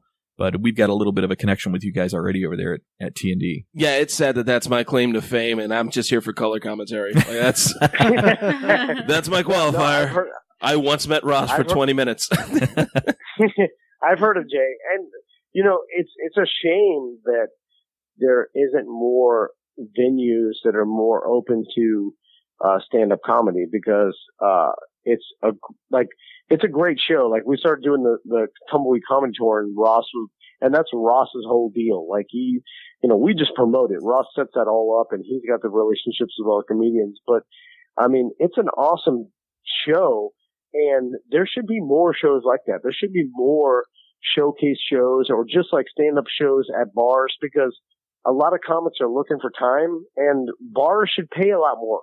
Like, when I heard what stand-up comedians get paid per show, especially like newbies that are just trying to, like, I'm like, holy shit. Yeah. Like, wait, comics get paid? I've been doing this shit for free? No. Yeah, but most of the time you do it for free, but if you get paid, it's like $10, $20, and I'm like, God damn, like, bars should pay some people to like do a because it's all the experiences I've had with local stand-ups, they've all been really, really funny and super entertaining. And we're not talking about like guys that are like doing their first open mic. We're talking about guys with experience. And I don't know. It's just, people should think differently about stand-up comedy, because Agreed. It's super funny. Every time I see a stand-up comedy showcase, even with amateurs, if need be, it's always super funny. And I don't know. It's just, there should be more stand-up shows. Yeah, it's getting better out here in Brevard County. Little by little, we've got more shows. We've got a couple of them that are really growing, and it's pretty cool out here. I'm actually happy that I came in to Brevard at the time I did. But yeah, it's definitely aggravating. People are like, oh, did you get into comedy to be famous? I'm like, yeah, no, that would have been stupid. No, I got into this just so I could work out my mommy issues. That's all I do this for. I can't afford therapy, and sometimes people throw money in a tip bucket for me. That works out. Yeah. It's like it's getting into radio to be famous. It's a joke. Yeah. Or podcasting, whatever. Like, listen, you're gonna, you spend 15 years, then you got something after. But it's so ridiculous. I tell everybody, I'm like, you want to make money, go into any other industry. Go into plumbing. I know some rich-ass fucking plumbers. Goddamn. Or like, yard guys. Yard guys have a ton of money. Yeah. Anything else but the entertainment industry. Unless you want to stick with it and that's what you really like, it'll eventually pay off. But all right. Well, Tom, I want to say thank you unbelievably for calling us and doing an interview. If you make it out to the Cocoa Beach area again, we would love to have you, Dan, Sam, Ross, whoever you want, whoever comes over this way in for, to hang out in studio and chill at the house with us. We're right off the beeline, so it's pretty easy to get to us. I'm a good cook, too. And we have a big liquor cabinet. Big liquor cabinet. Big liquor cabinet. I do want to make sure that our listeners go check out tomanddan.com. On there, you can obviously see their podcast that they give out for free. And then if you want to become a BDM, if you like what you hear, sign up to be a BDM. And you guys have an app out there on this iTunes store, on Google Play for your mediocre app. Is that what that's called for people to download? Yeah, mediocre app. Just search Tom and Dan. I also wanted to promote our free beer fest, November 19th. It's basically, we're pouring from 2 to 4, but get there at 12. If it's a nice day outside, I bought 2,500 wristbands and sample cups. It's completely free. We got 35 plus breweries now. Jeez. And you just show up in Sanford right in front of West End Trading Company and Celery City right there. It's a street party, and anybody can come and just free beer fest. Those are 3 words that are awesome together. I think I might have to get out of work on that day. You know how that started is we realized I worked, from doing radio for so long. I started seeing these beer fests, and I was like, and I started seeing behind the scenes of how they were run, and I was like, wait a minute, all the breweries are donating their beer. So they're all donating their beer for free. So then I was like, well, okay, the beer is being donated, and then the place that is having, they're having the event is donating it or whatever. Like, so where's the cost in this? And then I realized, like, well, the promoter is just buying advertising time and then selling $25 and $50 VIP tickets and making like $35,000 in a day. And I was like, holy shit. So then we started talking to the different breweries because we're friends with all the craft breweries. So we're like, hey, would you ever just come out and do a free beer fest and for no money? They're like, shit, yeah, fuck yeah. If we, we'd rather do something for free and give the samples out to the people. And that's how it started. So nice. We just really, and now we spend money. So that's why we call it the Bad at Business Beer Fest, because we probably drop a couple $1,000 just to do it. So it's awesome. We hate money. We're still learning that business part of it, the whole how to make money in podcasting thing. That's for sure. We're good at spending it, though. Yeah, we are good at spending it. That part down. All right, so Andrea, Tach, Jay, one of the things on A Mediocre Time that Tom and Dan love to do is Daniel will do something for Tom, and Tom kind of takes over the show. So, Tom, I got a beat going, so when you're ready, just start freestyling, buddy.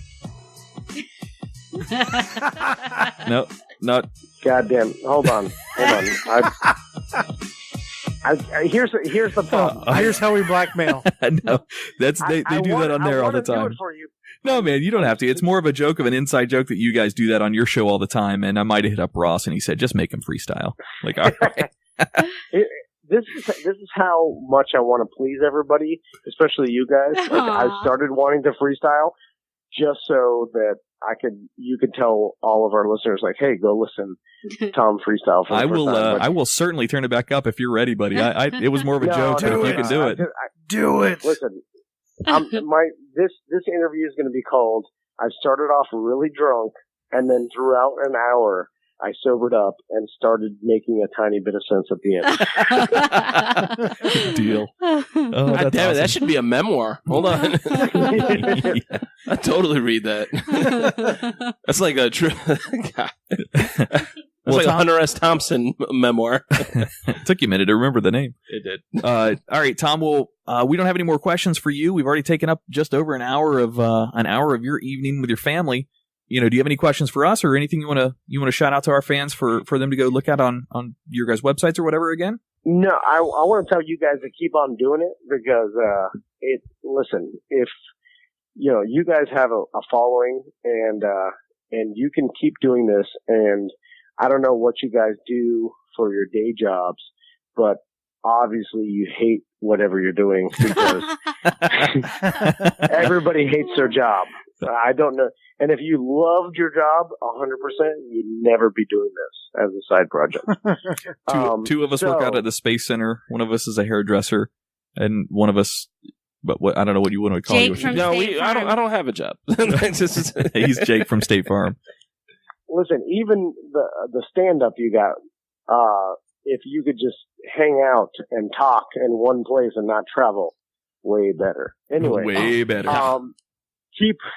Keep doing what you guys are doing and grow your audience. It will grow.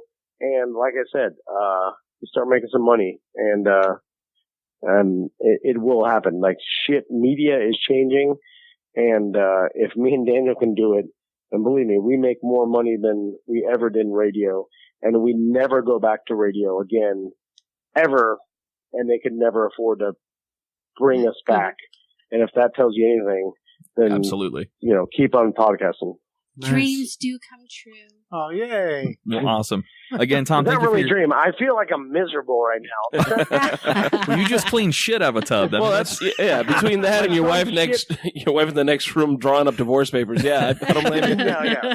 This is no dream. Like nothing's ever a dream. I feel like anybody. Look at Brad Pitt. Brad Pitt was yelling at his wife. He jumped into a gasoline truck and drove down the tarmac. Like everybody's miserable. No one literally living the dream. That's ridiculous. You could just be better than what you were doing before. But living the dream is a joke. That's 100% impossible. Tom Vann. Quote. That's an awesome quote. Living the nightmare. Yeah. You'd just be a little bit better than you were before. That's funny. But yeah, you're invited out here. So if you guys head this way, let us know. We would love to meet you guys in person and do something together. If there's any collaboration that for other podcasts that you guys have that comes up in the future, let us know. We would love to help in any way we can. We're going to try to enter in your Samantha skee ball tournament that's coming up.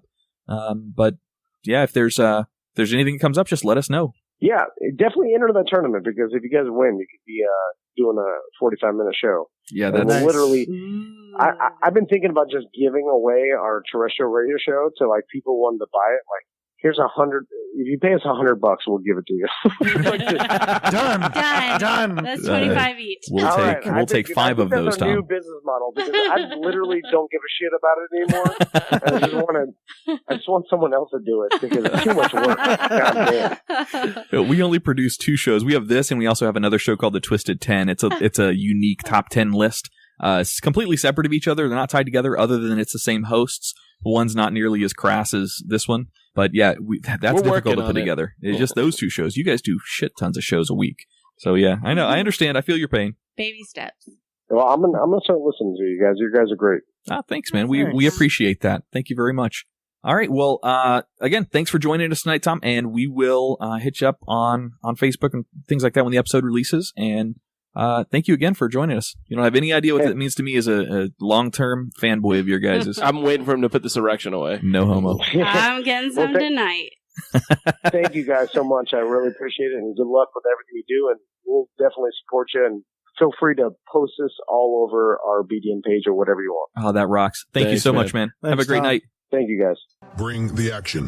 When you have us in the club, you're gonna turn this up. You're gonna turn this up.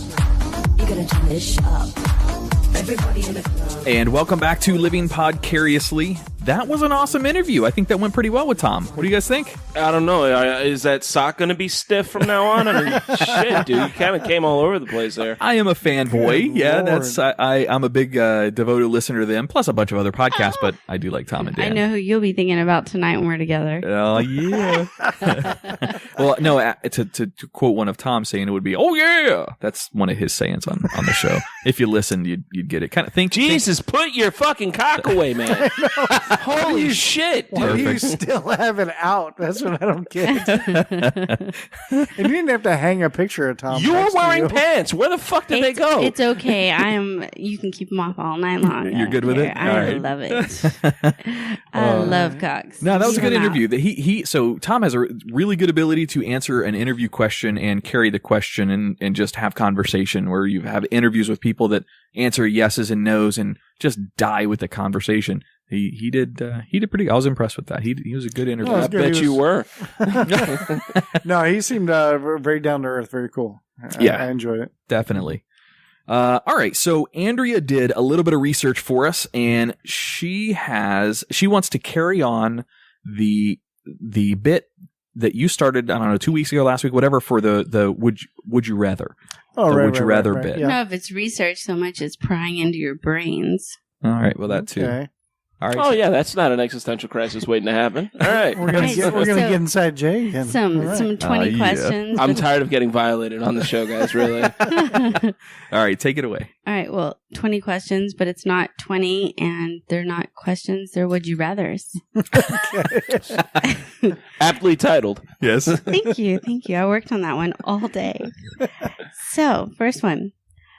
Would you rather eat shit that tasted like chocolate or eat chocolate that tasted like shit? Well, from a health standpoint, Right. I guess I would. Yeah, from a health standpoint, I guess I would rather eat chocolate, yeah. shit flavored chocolate. No, you know what? There's cool. Jelly bellies. Have you guys know Jelly bellies? yeah. Jelly bean? Yeah. They actually have these mystery flavors where they look like the normal flavored jelly beans, but you don't know if it'll say, when you look at the box, it'll say it's either peach or vomit. Yeah. And you don't know which there's one you're going to get. Oh, my mic just left me.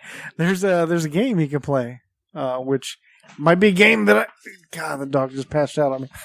Another game that I'm going to bring to the show because, as you guys know, I'm going to be bringing games Nice. soon to the show, and I may be bringing that one. All right. Deal. I like it. Hang on just a second. Oh, I couldn't figure out what she was doing. She was running across the house to get the jelly Bean bellies. Boozled. Oh, she's got them. Yeah. Hey. I was trying to figure out, like, what the hell's going on? Is somebody calling? Yeah, she ran. She's like, oh, I have a reason to bring these jelly beans Adam out. that for his birthday. Yeah, and we're going to play a game with those one episode coming up. Nice. So personally, I think I would. Now, I got one caveated question, Andrea, to ask. Do I have to know that it's shit, but it tastes like chocolate? It's just a would you rather question. I think I'd rather eat shit that tastes like chocolate and not know. Because, I mean, technically you can digest it. It's just not good for you. So I think I'd rather eat that tastes like chocolate and not know that it's this chocolate. Snickers bar has peanuts in it. Is that they put corn? Corn? That is disgusting. Ew. candy corn. And I kiss you. Is that lettuce? Ew. All right. Yeah, but it'll taste like chocolate, so you don't know. Yeah, you wouldn't know. It's kimchi. You would know. Oh my God. We went to the Korean place in Cocoa Village. I'm not going to name their name, but Andrea. It's the one. Yeah. Andrea saw it. She goes, hey, let's go try that. So we go inside and we sit down and I'm fucking starving. And, yeah, I ordered their whatever plethora of I food couldn't that comes even out. order it. That I looked at the menu. I was like, no. Kimchi and a kimchi curry and then a kimchi fish. Oh Lord. my All God, it in was little nasty. bowls, If you tons like of Korean food, good on you, but not this boy. I am not into that shit. The beer was good though, Stella. All right. Guys, would you rather reverse one decision you make every day or be able to stop time for 10 seconds every day? Stop time. Only for 10 seconds? 10 seconds. Yeah, I'd probably walk one back a day. Yeah, let's take that one back. Yeah, I think I'd rather do that too, because the 10-second thing. 10 I mean, seconds, though. what do you get out of 10 seconds? Well, you could be at the cash register at some place and stop time for 10 seconds, take all the money out, and start it again and still be standing there. Got to be quick about that though. 10 seconds can, if you're already right there.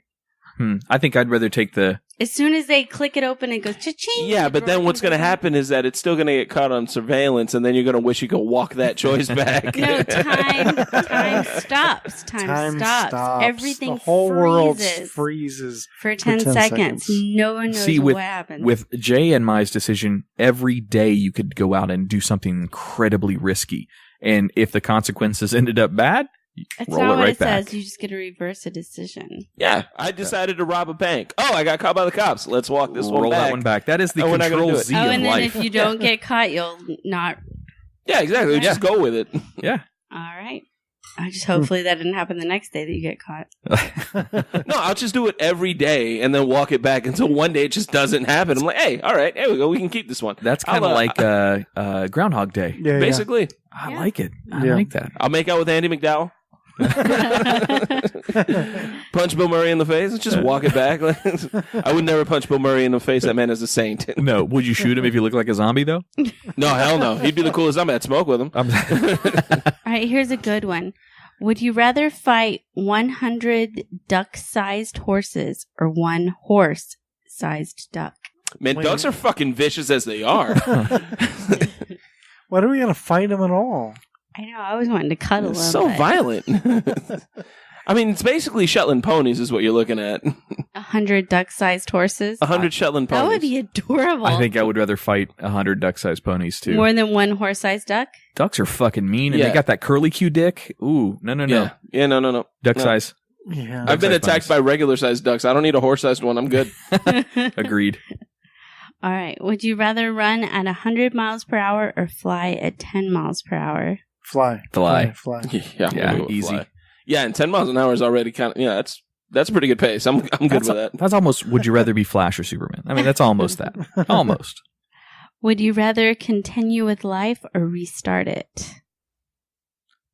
Ooh. Ooh. Do I get to pick where I started from, or I'm Thoughts? like starting at the womb again? Do I know what I know now when I start over? Unknown? I think that's too much. I think we're asking too much. I Did I don't get know. too deep? Is this just That's up to you and your decision making. Is this the levels of Inception that we just went? That's your stuff. So what was it again? Would you rather? Keep going from where you are or hit the or reset restart. button. Control Z on life. I think you're just going to restart. So what you have now is gone. You just get to restart all over. Yeah, but I'm happy now. Then you Why want would to I- stay where you're going. Yeah, I'd stay Yeah, where you don't want to I'd stay restart right because now. you don't know. Like, you could restart and It's like the movie It's a Wonderful Life. When he had to Right. start over, he didn't have everything. Every time a bell rings, an angel gets its. Is that? Okay. Yes. Good job. I would just Bonus continue. points for Adam. What about you, Jay? What would you do in that scenario? Continue going or restart? I mean, it's shit regardless, so I guess I just keep going. Keep going. Shit you know versus the shit you don't. You don't want to start over and get more shit? If Yeah. I restart, are we out of this Hillary and Trump issue? Is that behind us? Okay. It could come again, though. Non-political. Sorry. Go ahead. All right. Would you rather age from the neck up or the neck down? Only. Well, see, men, we just get more distinguished. That is true. That is very true. So I would say from the neck up. You're going to have some old wrinkly motherfucking face, and your body's going to be this chiseled rock star. there's not a single woman. Your body is going to stay young and healthy. It would cost a lot less to fix your face than the whole body, though. Well, my body is a wonderland. Tach. It is. I agree. There's not a lot. The song lyric. There's not a lot of women I wouldn't be able to Benjamin Button my way into bed with. Well, if I was a woman neck up, I was aging. Halloween would be the best time of year. I could just put on a mask and look hot. That's a good point. I don't know. I think it's 6 of one, half a dozen of the other for me. I don't really have a preference, I guess.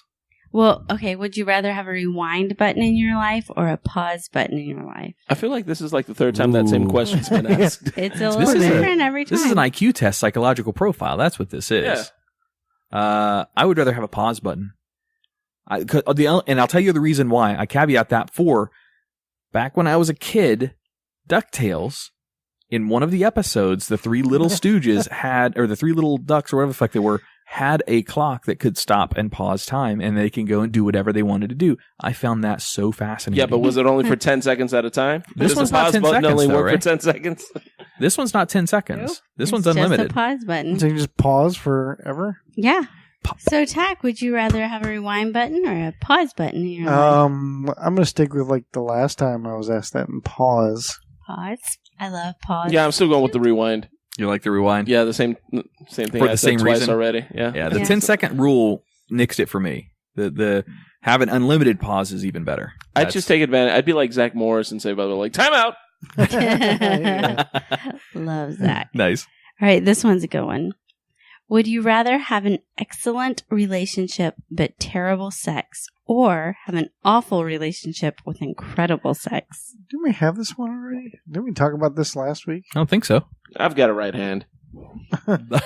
So you're going for the good I'm relationship? going for the good relationship. Me too. Oh, that's I've had a lot of shitty relationships with great sex. I mean, that's every relationship I've ever had.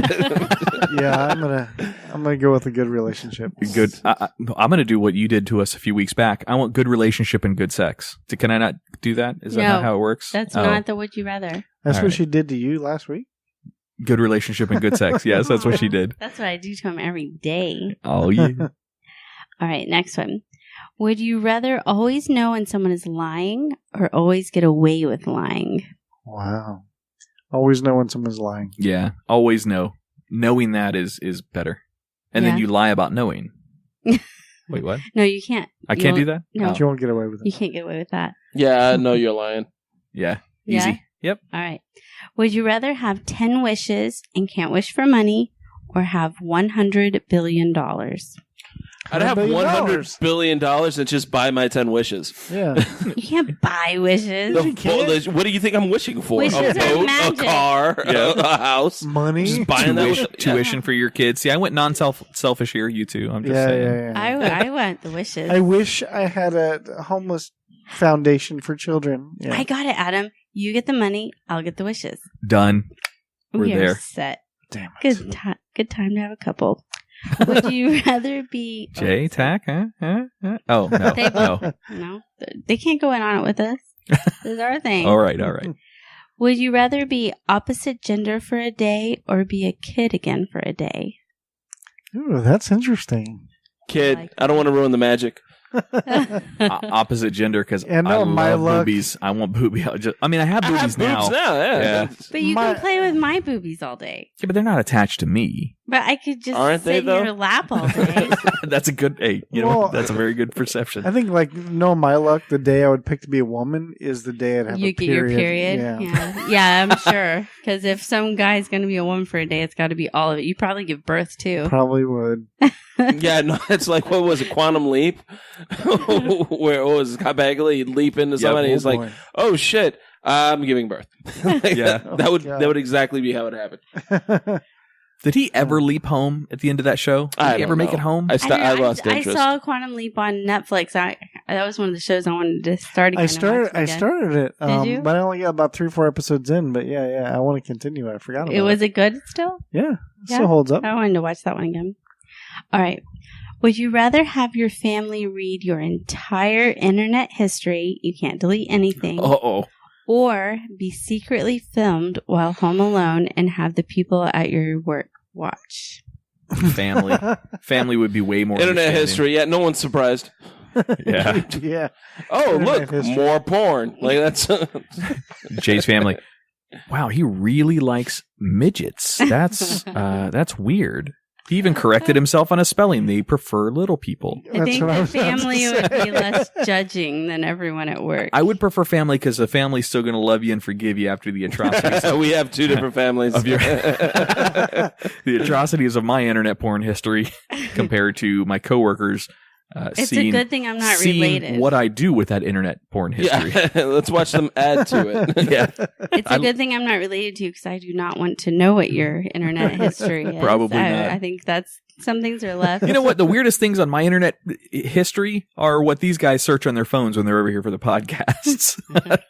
All right. Nice try. Continue.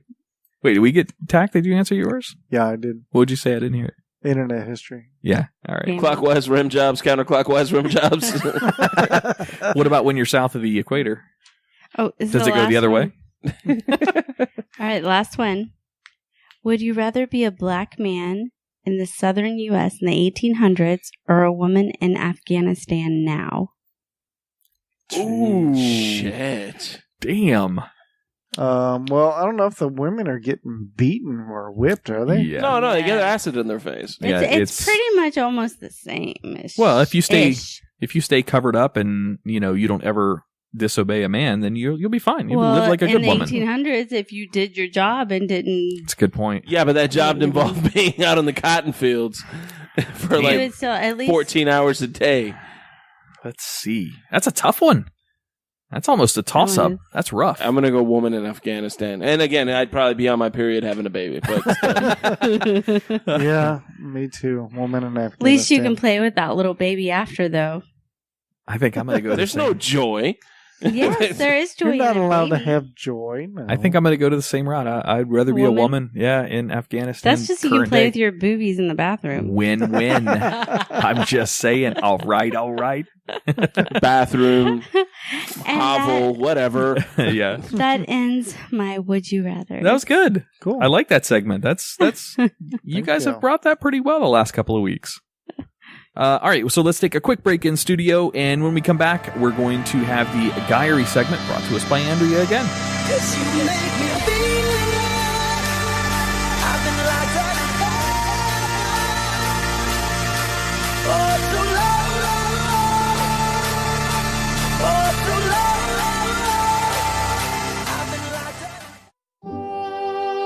Peering into the inner thoughts and expressions of men. Women submit questions for Adam and Tach to get brutal, honest admissions.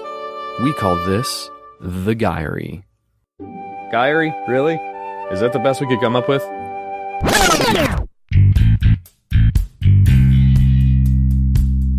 So I had quite a few questions this week Okay. from girls who want to ask you guys some questions, get a little know about you guys and inside the guys' minds. And remember, we get to reverse one of these questions back on Andrea Oh, for a reverse crap. Guyary. So okay, true. so that's the end of the Guyary. nice. Thank you guys for listening.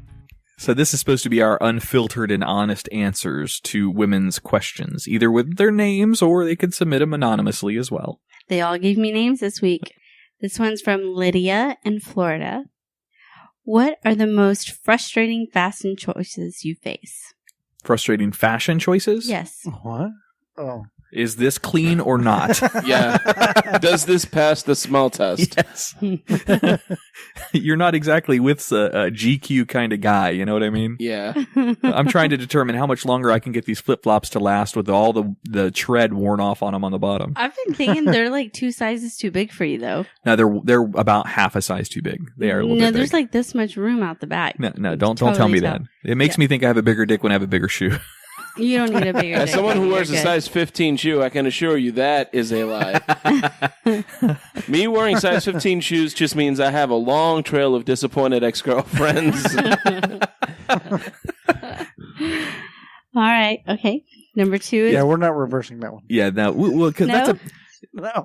as an honest answer to Lydia.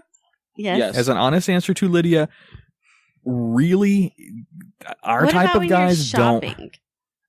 in and out as fast as possible. Yeah, if I can make it back home before halftime's over, I've completed my life goal. So how do Yeah. you go look for a shirt or pants or something? Do you go try them on? You know those mannequins that they set up in the stores? They do that for a reason. If a guy sees something that he likes on the mannequin, I want that in my size, please. Yeah, That's it. But basically. how do you know your sizes? Do you go try it on? How The many only pairs I of it do. you I try do. on? I try them. The only thing I try on are What? pants. Yeah, pants, I'll try pants, pants on. yeah. Shirts, I know my size. I almost limit myself to don't try anything on except like a suit. If I'm trying to buy a suit for something, That's I'll because try no, someone yeah, else no, tries suits- it on you. Yeah, no, suits. Right. Yeah, suits a Well, whole other story. if you have a So good to try tailor. it. Yeah.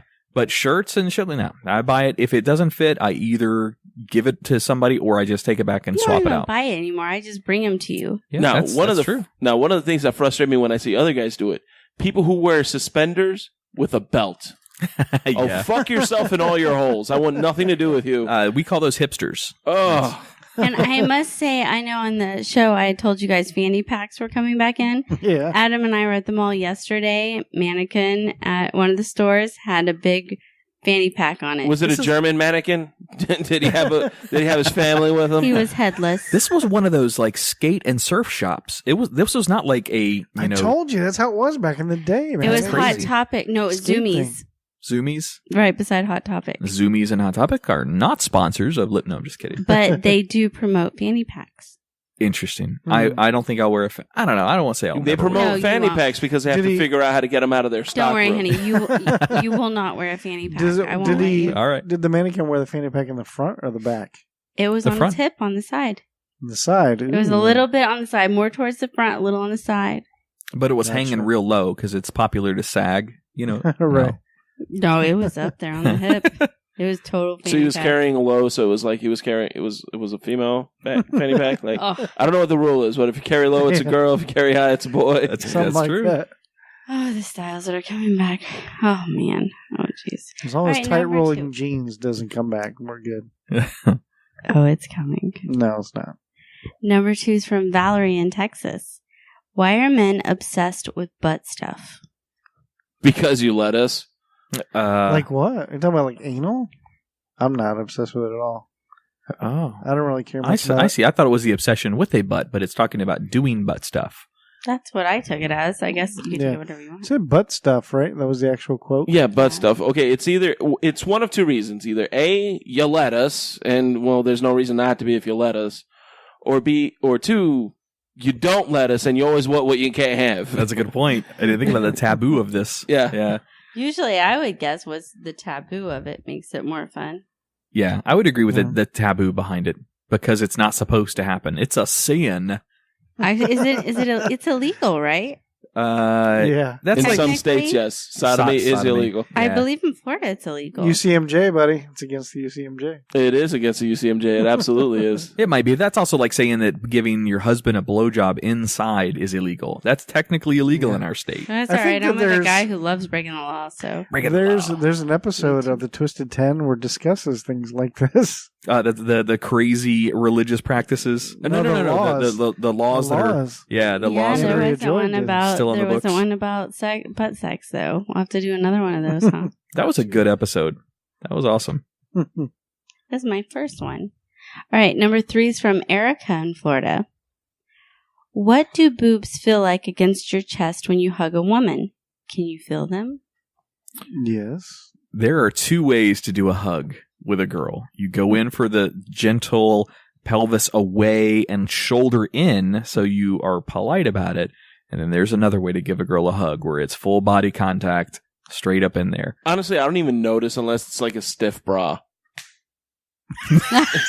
The smack on the head was the icing on the cake to that statement.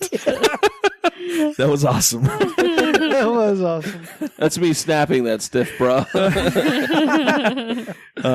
What's a stiff bra? like if there's like a lot of padding or something, you know what I mean? Like a Madonna pointers? Like padded with tits or what? No, like I don't look, don't come. I don't know. Like I just No, I was honestly curious. yeah, no, like if there's like a lot of padding or something and she comes in for a hug, yeah, I'll feel it. Otherwise, I don't notice. But do you feel the padding? Well, if she's got big boobs and not a padded bra, Most of the times boobs will smush out, so it's like a lot of pressure going against you in one area, not like you don't have like feeling receptors in your boobs and men's boobs to feel other boobs.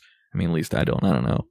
I guess maybe like when you're hugging a woman like that, I don't know. You make sure you don't squeeze because you never know if they're water balloons. Comes and gives me a hug. Is he feeling my boobs? Not necessarily. No, that's not a real. No. Not really. But does he? There's much more. not There's really, a lot more fun ways to cop a feel. Yeah. Agreed. Like that's not really a way to get felt up. Yeah. Or guys don't. We don't really care too much about like. Ooh, when I hugged her, I felt her tits on my tits. Like that's not anything. Yeah, any guy who does talk like that, like even we think that guy's a creep. Like other guys are walking away. And he's that probably dude is like touched. 12. Wait a minute. I just started this by saying there are two ways: one to be able to feel and one to not. So I'm the creep. I'm the creep here. All right, got it. You only hugged me that way. Well, now I'm going to watch how he hugs every woman he comes in contact with. Yep. Ass I mean, out. not to get mad at him, just to like take a. Yeah. How did they feel, Adam? Ass out hugs are important. We have some girls coming in next week, so I'll make sure and everyone watch how he hugs them, so we know if he feels their boobs or not, and we'll ask them We how have they girls felt coming after. in. What are you talking about? Yeah, for next week's guests. Oh, Yes. okay. All right, number 4 is from Stephanie in California. Why do men always have to oogle? Is that right? Oogle? Ogle? Jake? What are we talking Ogle. about? From State Farm? Jay. Ogle. We're looking at ogle. Ogle at other women. Why do men always have to ogle? I mean, We it's don't. No, go ahead, man. no. Some of us do. Yeah. I don't know. I mean, not always. Like this. And by the definition of ogle, does that mean stare longer than appropriate? Is that kind of what ogle means? Okay. I would think so. Men are visual, and visual stimulation is what really triggers for most men. I won't say all men. There's like normal men, and there's like Tach, where Tach wants to hear the sensitivity of the. No, I'm just kidding. Men are very visual, so anything that drives that visual stimulation is going to catch our attention. Now, the common decency in a situation like that, if you're being noticed either by your girlfriend, wife, or whatever, or even by the woman you're staring at, is to you get a couple of seconds and then look away. I mean, you've seen enough of it to plant that image in your head. Time to move on. There's a strategy What do behind you it. need them image for? Just for man stuff, Oh, okay. you know, For man Okay, stuff. man stuff. right? Is that It's for private time. pretty much on spot? No, yeah, that's pretty. I mean, it doesn't mean anything. Like, you know, it's not like, oh, I just cheated on my girlfriend or what. You know, I don't know where I'm Well, going maybe with mentally you did. that. No. You just I fucked the hell out of that waitress. Yeah. Right. But it's not like, I don't know. What was the actual question? Why do men always have to ogle at other women? Why do they have to? We don't have to. I Damn, guess. Tach took the gentleman's No, way out why again, do men? Jay. Oh, yeah, No, have to. I'm not That's the trying same to be a thing I said at gentleman. first. Yeah, we don't. Like, Yeah, we don't always don't have to. But sometimes things do catch your eye. It's really all you can really say. Yeah, in my case, if I'm ogling a woman, it's because something is going wrong. Like in all seriousness, because if it's like a hop, like I grew up in Miami, that's nothing new to me. So it's like, oh, yep, she's a babe, all right. But if I'm staring at something, it's because something's way out of place. Or you're Yeah. waiting for something to happen. Yeah. Like that Yeah. gust of wind to come along, or Oh yeah. You know, Oh, whatever. yeah, that situation, sure. yeah. Like, yep, Me I saw that. yesterday. Can't take that back. Andrea wore a short dress that was like plumey to the mall, and of course, yesterday was the windiest fucking day in the world. So there she It is. wasn't short. It was just like a scarf. Like, it had a dress under it, but the whole outside was a scarf. Every time I got out of the car, it was like, whoosh, like way Yeah. bigger than Marilyn Monroe's ever went. And I'm just like, holy cow. Okay. So, number 5, Sandra in Texas. Where do guys go when they want to be alone? Take it. Okay, It's first easy. of all, I know what you're thinking. Yeah. Yeah. But secondly, we're not giving that away. Yeah.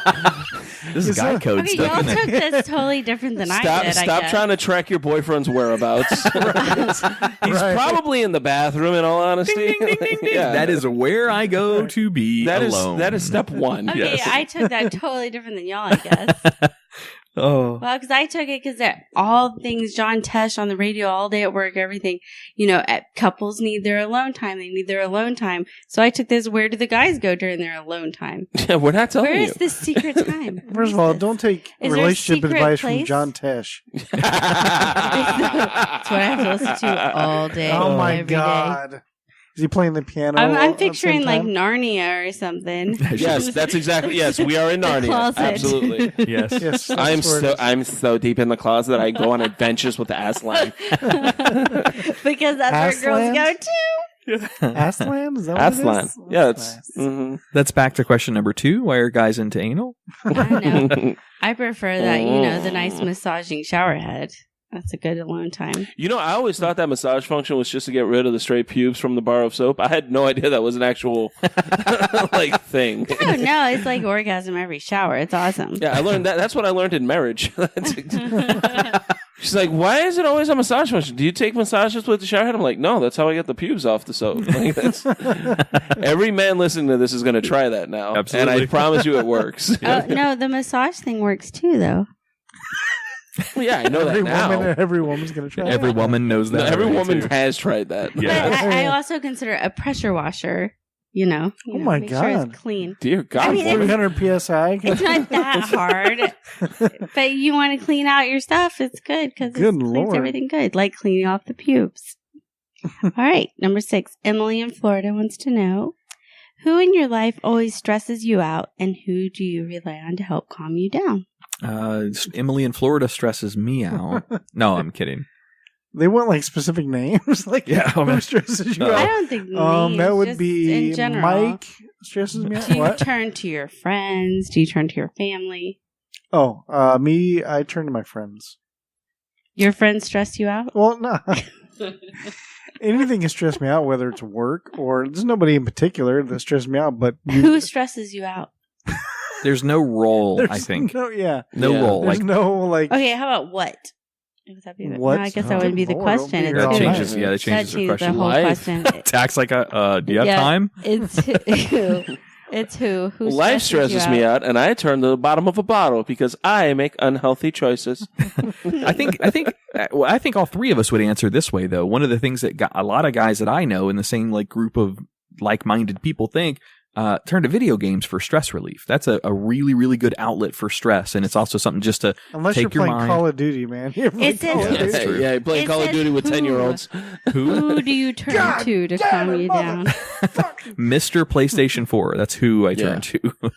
That's sweet. Friends as well, I guess. It just, it depends. If one of my friends is the one that's irritating and stressing me out, then obviously not that one, but it's just a circle of friends. You gotta have that group that you can go and just, vent to that doesn't want to take action, but they just want to let you listen. Yeah, I'm much or allow you closer to with talk. friends than I am with family. So. Yeah, I don't know that I have a constant that stresses me out, but when I need to deal with it, I, go to my secret place that I'm not admitting where I go to for a long time. Narnia, yes. Narnia's, Go to Narnia. if you say Narnia backwards, it says Lidos. I don't know what that means. No, it but- does not.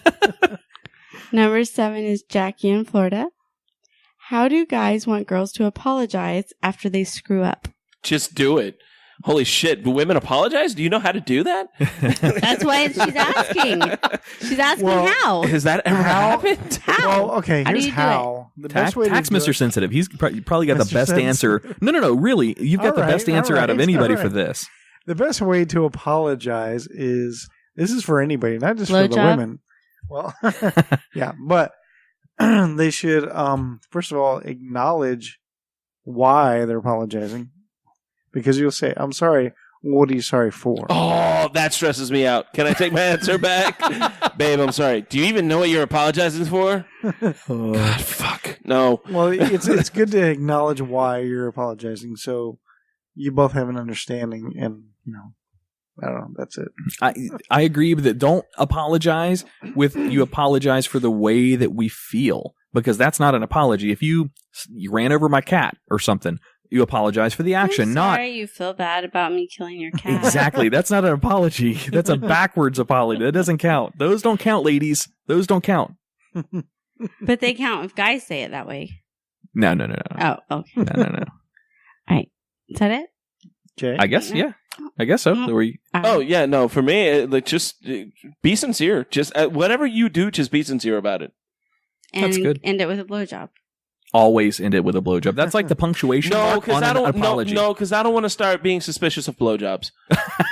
Good call. Like she starts going down. I'm like, oh wait, whoa! What the fuck did you do? What did you do? It comes after the apology. Yeah, but no. No. You You don't wanna associate I don't the want to two? associate. He's going to have a Pavlovian association between blowjobs I just and like apologies. any excuse to give a blowjob. So, all right, number 8 is Natalie Why in don't Georgia. you go ahead and apologize to the three of us? Get I'm it sorry, out of the way. guys.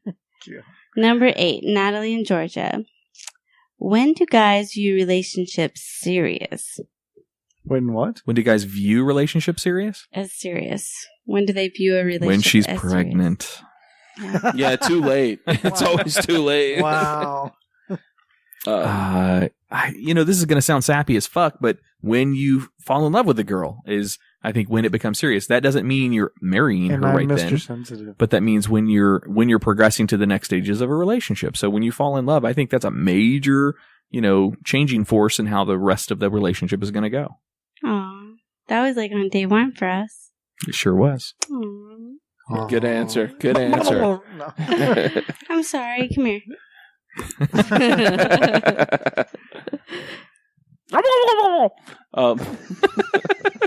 You sound like You're a a turkey. It is close to Thanksgiving. Other guys? I don't know that there's a I think constant for it's that different. one. Yeah. I think it's different for every relationship. So So when do you view a relationship as serious? When I'm not You just looking, know. when I'm not looking for the nearest exit. That's good. Yeah. Okay. and you're also not looking at other potentials or anything like that. Other men? When you make the decision to go Other monogamous. women. When you surrender, that's what it is. When you just surrender, I hope for anything It's a else. good term for it. No, it's not. It's a horrible term for it. But You're surrendering your love to to the each woman. other. oh, that's That's bad. That's pretty bad. Aw, you're so sweet. You're the new prince now. What? Oh, you lost your title tag. Already? Like, Look how sweet he's being tonight. Does that mean I'm the leper now? Well, that's Yeah. because he's still making up No, for we that have a hard on new he had for leopard. Tom all day. Yeah. Yeah, Leopard. I need you. Yeah, Jay had a spot on. I need to make sure you know I love you and not Tom from Tom and Dan. No, it's because he's still thinking about Tom. That's why he's still in that romantic. You can see that little glow on him. Oh, That's okay as long as he's looking at me. I'll think it's me. oh yeah.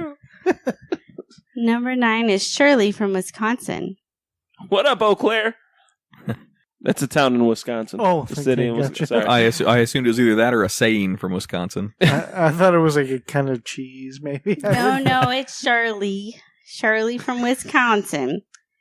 Why does my man refuse to watch my shows because they're girly, even though I sit through South Park with him? No one's putting a gun to your head to sit through South Park. Right. Maybe if you put a gun in his head to sit through the Kardashians, he'd fucking do it. Or whatever OC show that Well, she's I mean, watching. she's sitting and watching his. Shouldn't he? Is he making her? It's something nice to do for the other person. It's something. What something nice to do isn't making me sit through the Kardashians. That's something that's nice to do. I see the disconnection here. She is sitting with him during his show because she wants to spend the time with him. His interest, he appreciates the time, but his interest is not in the time spending, but it's in the show that's being consumed. So he has zero interest in watching any of the girl shows that she's into, but he appreciates her company during one of his shows. Does she like South Park? That's the What other if one. she watched That's a good her? call. What if she watched her girly show naked while masturbating? Would he sit with her? Well, then she's not watching the girly show. Then he's not watching the girly show. Yeah. He's watching her. But he's sitting with her, right? Doing something, that's for sure. Time spent together. Why can't you just watch Supernatural and get horny like every other chick? Why don't they watch their separate shows and then find some shows they have in common Yeah. and watch those together? To be honest with you, you don't want him watching your girly shows with you because all he's going to do is pick it apart and complain. It's going to take all the fun out of it for you. Adam and I were flipping through shows, and I'm like, "Oh, I don't know what it was, Jane the Virgin. Oh, I love that show." And he was like, "Oh," and I was like, "Oh no, you wouldn't like that one." Yeah, Nope, she's nope. figured out my habits at this Don't even point. need you to watch that. That's a girl show, and it's nice to have your girl time to sit and watch your girl shows. Yeah, guys are analytical. Usually, guys are very analytical and very logical when it comes to stuff like that on TV. And Although I must say, yesterday on Sunday, I was sitting there and I watched 2 girly movies. One, he was still asleep. The next one, he came down. I was watching, was it Failure to Launch? He kept coming in and sitting down. What are you doing? I got a reputation to uphold here. I mean, never mind. He kept It's coming not in and much like, of a can we reputation, turn this Drew. shit off? That He movie's liked funny. it. I like that movie. It It's is funny. good. Tach I plays already right into it. said, no, and I was watching, was it 10 Things About You? 10 Things I Hate About You? Yeah. I was like, well, Tach likes this movie. Yeah. It's a good movie. It's like, I should go over to Tach's house. He'll watch them with me. Yeah. Did you guys? I watched The Intern today. You guys seen that one? Oh, is that the one Yes, I with did. De Niro? Yeah, Yeah, maybe yeah, like yeah. I haven't 3 seen it months yet. ago. I did. I watched pretty it good. actually when you guys started this show again. When you guys were in the old house and y'all were before I come on. Yeah. I watched that when y'all were recording. Oh. It was good. Hmm. I liked it. Yeah, I liked it. It was pretty good. All right, number 10 is from Annette in Florida. When my boyfriend... Wait. Did we already go to it's on 10? mutes. Yep. Oh, Mhm. crap. I made All through right. these quick. Hey. When my boyfriend invites me out with his friends, how do I know if he wants me to come or if he's just being nice? He invited you out. Yeah, he didn't Yeah. say I'm going out. Stop reading into it. Yeah. Once again, there is no hidden agenda. There is no malicious intent. He asked you out. That's Stop it. overanalyzing. There isn't anything Yeah. else. You know, these girls are going to get honest answers out of guys. So Yeah. that is, unless there's some other nefarious activity going on, then he's Yeah, just you going. gotta Yeah. And if there is, Elaborate he's more. not inviting you. Like, that's... Yeah. Well, there you go. There's no cryptic code anywhere. You can come, but it's going to be really boring. So I don't know if you like it. So you should probably do something with friends, but you can come if you want. Well, then that just means he's going to do something that he wants to do that he knows you won't like. That's all that means. Yeah, have an affair. Well, and I was thinking like go play Oh. video games at a friend's house or something. Oh, okay. But I mean, fucking See another how- girl is an option there too. I see how women see that versus how men see that. I got it. I see it. Yeah, that was a good example. Yeah, that was This one's from Christy in Georgia. another Georgia. We had a lot of emails this week for the Guyry. That's why I said it in the first place. It's because it's getting interesting. They want to know. Do you guys ever get distracted with things like their to-do list during sex? During sex? No, No. the last thing I'm thinking about is like dishes and having to get oil Because changed in my girls do it car. all the time. Well, I don't know. Yeah, I mean, I'm about to wax that ass, maybe, but that's about... Well, I don't know. It. Are you trying to prevent something from erupting? Oh, I got Oh, yeah. Then yeah. you might go I through gotcha, a maybe. mental checklist in your head of dead puppies. Oprah Winfrey on a cold day. Do you always go to dead puppies? It's the easiest one. I saw How it in do a you think movie. that- Not for everyone. Speak for yourself. What exactly are you thinking about these dead puppies doing? No, I wasn't. I don't Well, actually they're not think doing about dead shit. puppies. They're dead. Yeah. So what do you actually think about? I guess I really don't know. There's not a That's a lot of hard blood question. going up to the top head at that time. Yeah, I don't know. Next time When I'm you're trying. trying to This is distract an yourself. experiment we need to try. Next time we're having sex and I need to train myself to not get to that point. Ask me what I'm thinking about. Are you really just thinking about don't come, don't come, don't come? Usually, don't yeah. come, don't Yeah, come. usually it's just trying to control your heart rate and yeah. That doesn't work good. All right, number 12. Yeah, you This- got to work on that, Adam. This one's from Betsy in Florida. I hate spending time with my family, but he is close to his.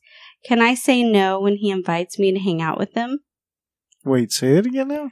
She hates spending time with her family, but he loves to spend time with his. So that means she doesn't like hanging out with his family. Yeah, That's, so can that's I what that's say getting no to. when he wants to go hang How out with did we his come family? to that conclusion aside from her saying that, though? Can I say no when he invites me to hang out with Sounds him? like she just doesn't like family. Yeah. So yeah, that's kind of She a just stretch. wants him all to herself then. Yeah, it sounds like you Or don't enjoy does- hanging out with his family either. Right. That's So it what that should be, sounds like. I don't like his family. Can I say no when he Yeah. asks me to hang out? Her family has nothing to do with this question. I think she just wanted to put that out there in case they were listening. Like, I don't like you fuckers. Stop inviting me places. I think she just doesn't like groups of people or family hanging out with anybody's family. Just not. There's some underlying reason. So what was there. the actual question? Is it okay for her to say no? She doesn't I want to s- go. Yeah, can I say Oh. no when he invites I'm me not to hang speaking out for with that, them? dude. Yeah, Uh, yeah, because then we're the ones getting the hate mail. I wouldn't necessarily get offended, but if it's a repeat pattern that happens over months or years, then there's something else that's going on there. Are you ashamed of my family? Like if I invited you and you kept telling me, no, you didn't want to go to my folks' place, what is it? Is there something that you're ashamed of over there? Do you get treated poorly, et cetera, et cetera? So I'd look into it deeper after a certain amount of time. Yeah, that's something to consider when you're getting into a relationship. If you are the type of person that is not tight knit with a family and you keep to yourself, and you're getting with somebody who is tight with their family, you shouldn't be together. No. Yeah, that's not if straight you don't up. want to get close to any family. Yeah, he obviously is close with his family. It's not going to work. And that's a major part of his life, and you're also a major part of his life, but you can't do the two mix together. It's not gonna, that's not going to last long, and if it does last long, it's not going to last happily. You're gonna be on the losing end of that one. Yeah. So. Move on, honey. Find another loner. No. Oh, that's rude. She was the one who emailed us. I'm sorry. What was her name? Betsy, I'm sorry. Betsy, really? Betsy. It's 2016. From Someone's where? named Betsy? Betsy from Florida. Okay, no, because she might be from Jupiter. I buy that. Awesome. Okay, got it. All right, number 13 is Candace in California. What goes through a man's head when he sees you naked for the first time? Boobs. Goes through a man's head when he sees you naked. Okay. Blood loss. Yeah, because it's rushing somewhere else. Probably a sense of accomplishment, because for the first time, that means you're getting to experience something that's incredibly sensual. It's like what all men drive to in their life. I don't say all men, but the majority of men drive to in their life is to do whatever it takes to get to a position where you're about to be in those types of relationships with women, so you feel the sense of accomplishment that you're there. So you feel like you're about to get laid. Well, what's the context, though? Because if it's with a homegirl, or you're with a female friend, and she's just friend zoning the shit out of you, and she's like changing clothes in front of you, it's like the first thing in my head is like, hey, you know I'm not gay, right? Good call. I didn't think about that. You Does that happen to you a lot, Jay? every now and then, yeah. The friend zone sucks, man. It's just Jay. It's just Jay's Jay. getting A. It's cool. Yeah, I guess I would do that too. I was just with a bunch of guy friends.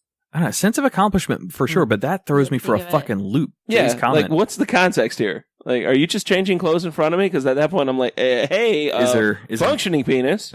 Is there more to her email, or is that just the only single question in that? That's it.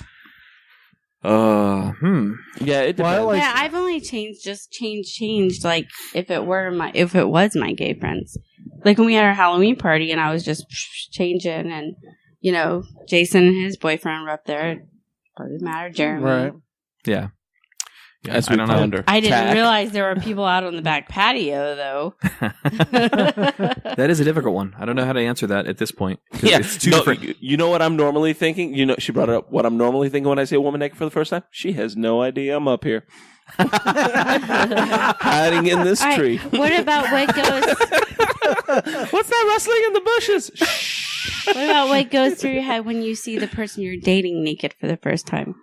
Are we talking about a VH1 series that our boy Connor was on? No, we're talking dating about naked for the first. Sorry, the first time you see your. This is how I was taking. I was it. giving him a shameless plug. Yeah, I like what how Adam. It's my that's my. We've only been doing this like for a year, Tach. I mean, Adam answered that. Holy shit, that was weird. I like how Adam answered it. So, yeah. Sense of accomplishment. All right, number 14 is from Helen in Tennessee. Tennessee. I know guys think about other women during sex. No, it was a good Arrested Development. Who do they think about? There you go. Sorry, continue. Nice. Go ahead. What? Oh, I asked it. Repeat. We were talking over you. Say it again. Yeah, so answer it. 4. 17. 4. Tennessee. None of that answers it. Wrong. Okay. Oh, cat. I know guys think about other women during sex. Who do they think about? Oh, cat. Typically the woman that's in front of me. Yeah. Yeah, you don't know much if that's guys what you know. Wait. I'm sorry. We've answered a similar one to that before. Guys think about other women during sex? Yeah, sometimes. Really? Yeah. There's it's Well, fantasy. you're with a woman. Every now and then I have to think about Oprah Winfrey on a cold day. So yes, I guess that would. But you're with a woman. Depends if I'm Why trying do you to. think about another? If I'm trying to repulse myself from coming, then I'm trying not to finish so quick. Yeah, This is for them. I mean, I would get it if you were like masturbating or something. But if you're with the woman, why do you need to think about another woman? That's the thing. Guys don't always think about other. Like that's if she says, "I know, guys." No, you don't. You don't know anything. yeah, not always. That's a lie. You've thrown yourself under the bus. Adam just said that it's true. It is true. Some extent of that is true. That doesn't mean all guys do it. That doesn't mean I do it. It doesn't mean it happens all the I'm time. never having sex again. There have been just blowjobs. Fuck that! I got the shower head. There was once where I was with a woman and I was going to finish way faster than I should have ever even considered finishing, and I had to think about Janet Reno. Who did pass away today? Shit, I totally forgot about that. Oh man. No, I sincerely did. I had to think. It was like, okay, what's going to stop me? Janet Reno. And I lasted for like an hour and a half. I don't know who did a better Janet Reno or the person on SNL playing Janet Reno. Who was that? Was that Will Ferrell? I don't who remember. played Janet Reno on SNL? I don't remember. I don't. Somebody did it so good back in the day. Okay, so there's your answer. Yeah. Tach? Janet Reno. Oh, well, no. I what was the actual question? I know that men do you think think about about? other women. I know that men think about other women during sex. Who do they think about? No, you want like specifics? No. What kind of answer are you expecting from me? Mom. So I'm you thinking about mom. Other women during sex too? No. You're having sex with a girl and you're thinking about another woman? No. I didn't think Prince No. Tach would. Usually not, Of but all the guys. fantasies typically would be, I would assume what the answer would be here. So a What? fantasy in your mind where... While you're having sex with someone else, you're Wait, back having to a Tach. fantasy? Look at Tach and ask that. Oh, Don't what? look at me. While you're having sex with... Wait, welcome, what? she's What she's is not going- coming to me, let's buddy. Up just is skip. down, the sky is red. I'm diverting from this answer. I don't even want to know. Tach. You need a shovel there, buddy. Yeah, no kidding. Yeah, big one. What?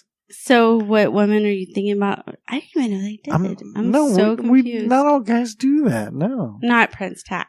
Of no, course. not Prince I didn't Tach. think so. All right, number 15 is from Alice in Alabama. Should I do it? Do it. This one's from Alice in Alabama. Who do guys go for? Wait. Who do guys go to for advice when they're upset about something in their relationship? Friends. Either your close friends who you can tell anything to, Or the girl they Or- were fantasized about during sex with their girlfriend? or... We don't normally know that woman. Oh. Depends on your relationship. Yeah, agreed. It depends on your relationship with your dad, but dads are a really good answer there. No. I Never love done my that dad. before. Friends. Close friends. Yeah, I don't really know. I don't think I do. I think that's my problem. I think Does therapist count? AA, I guess. Like I don't- Every I don't answer know. counts. There are no wrong answers. I go to my sponsor. Sounds like That's there what I is, go to. though. Yeah. No wrong answers. It's the guyery. You can't have a wrong answer in a guyery. You can't. I can. Yeah. You can't either. Yes. You're good.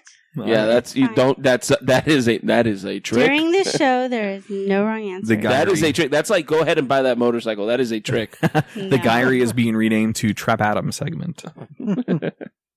Just kidding. It's a trap. It's a trap. It's an elaborate You guys are ruse. being unfair by saying that. I don't write the questions. All right, number 16 is Rebecca in Florida.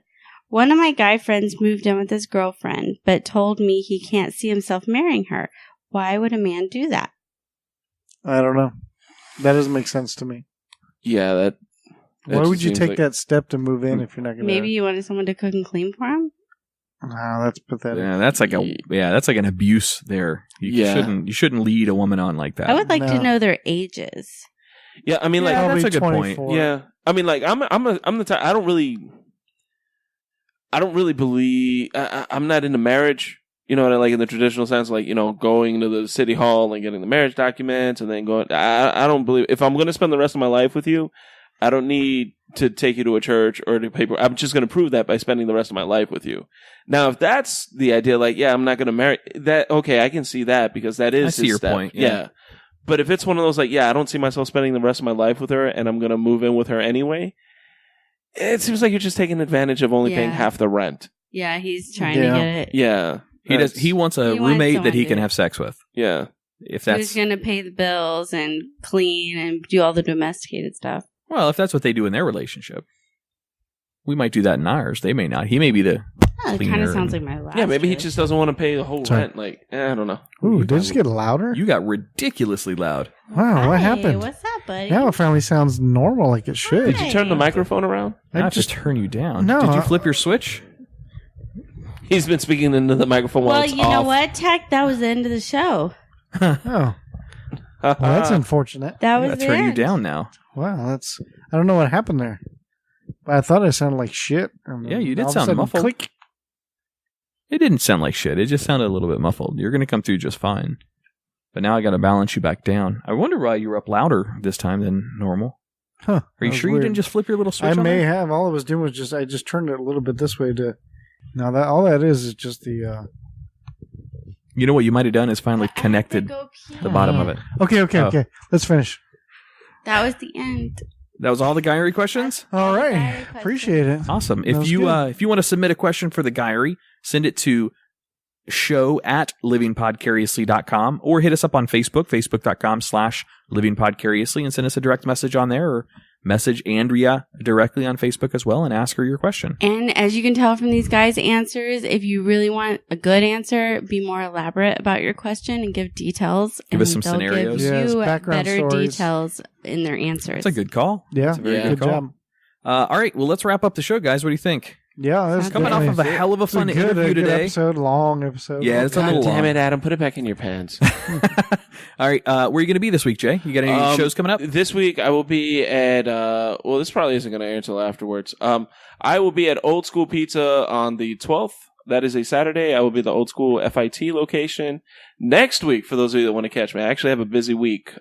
Next week, Tuesday, which will be the 12th, 13th, 14th, 15th. Tuesday I will be at Patty Cassidy's in Cocoa Beach. Wednesday I will Nice. be at Hogan's Irish Bar in Cocoa Beach. And Thursday through Saturday I will be at Gregory's Upstairs Comedy Club in No, Cocoa Beach. you're talking about you're performing there, not just there, right? Oh no, I'm just gonna be eating and drinking myself into oblivion. Yeah. No, these will be performances. These are our shows. Tuesday and Wednesday. Tuesday at Patty Cassidy's. Wednesday at Hogan's. That is being show produced by EJ Nonstop, who is a great comic that Nice. travels around. And Thursday, Friday, Saturday. Well, that's Gregory's Comedy Club, and they're Not always for fun. you know, not for nothing with that, but you this is not a shameless plug for you, but those shows are really fucking entertaining. Yeah, they are. They're- I have not laughed as hard as I did at your guys' last two performances, and that shit is really, really good. So if you want free or cheap and free comedy in Brevard County, go check them out, because it's two covers were nothing. One cover They had prefer the term inexpensive. yeah. all right. Yeah, no, yeah. Tuesday and Wednesday are free shows. Buy something from the bar. Please patronize the establishment. And then Thursday through Saturday, it's a $12 cover charge. Nice.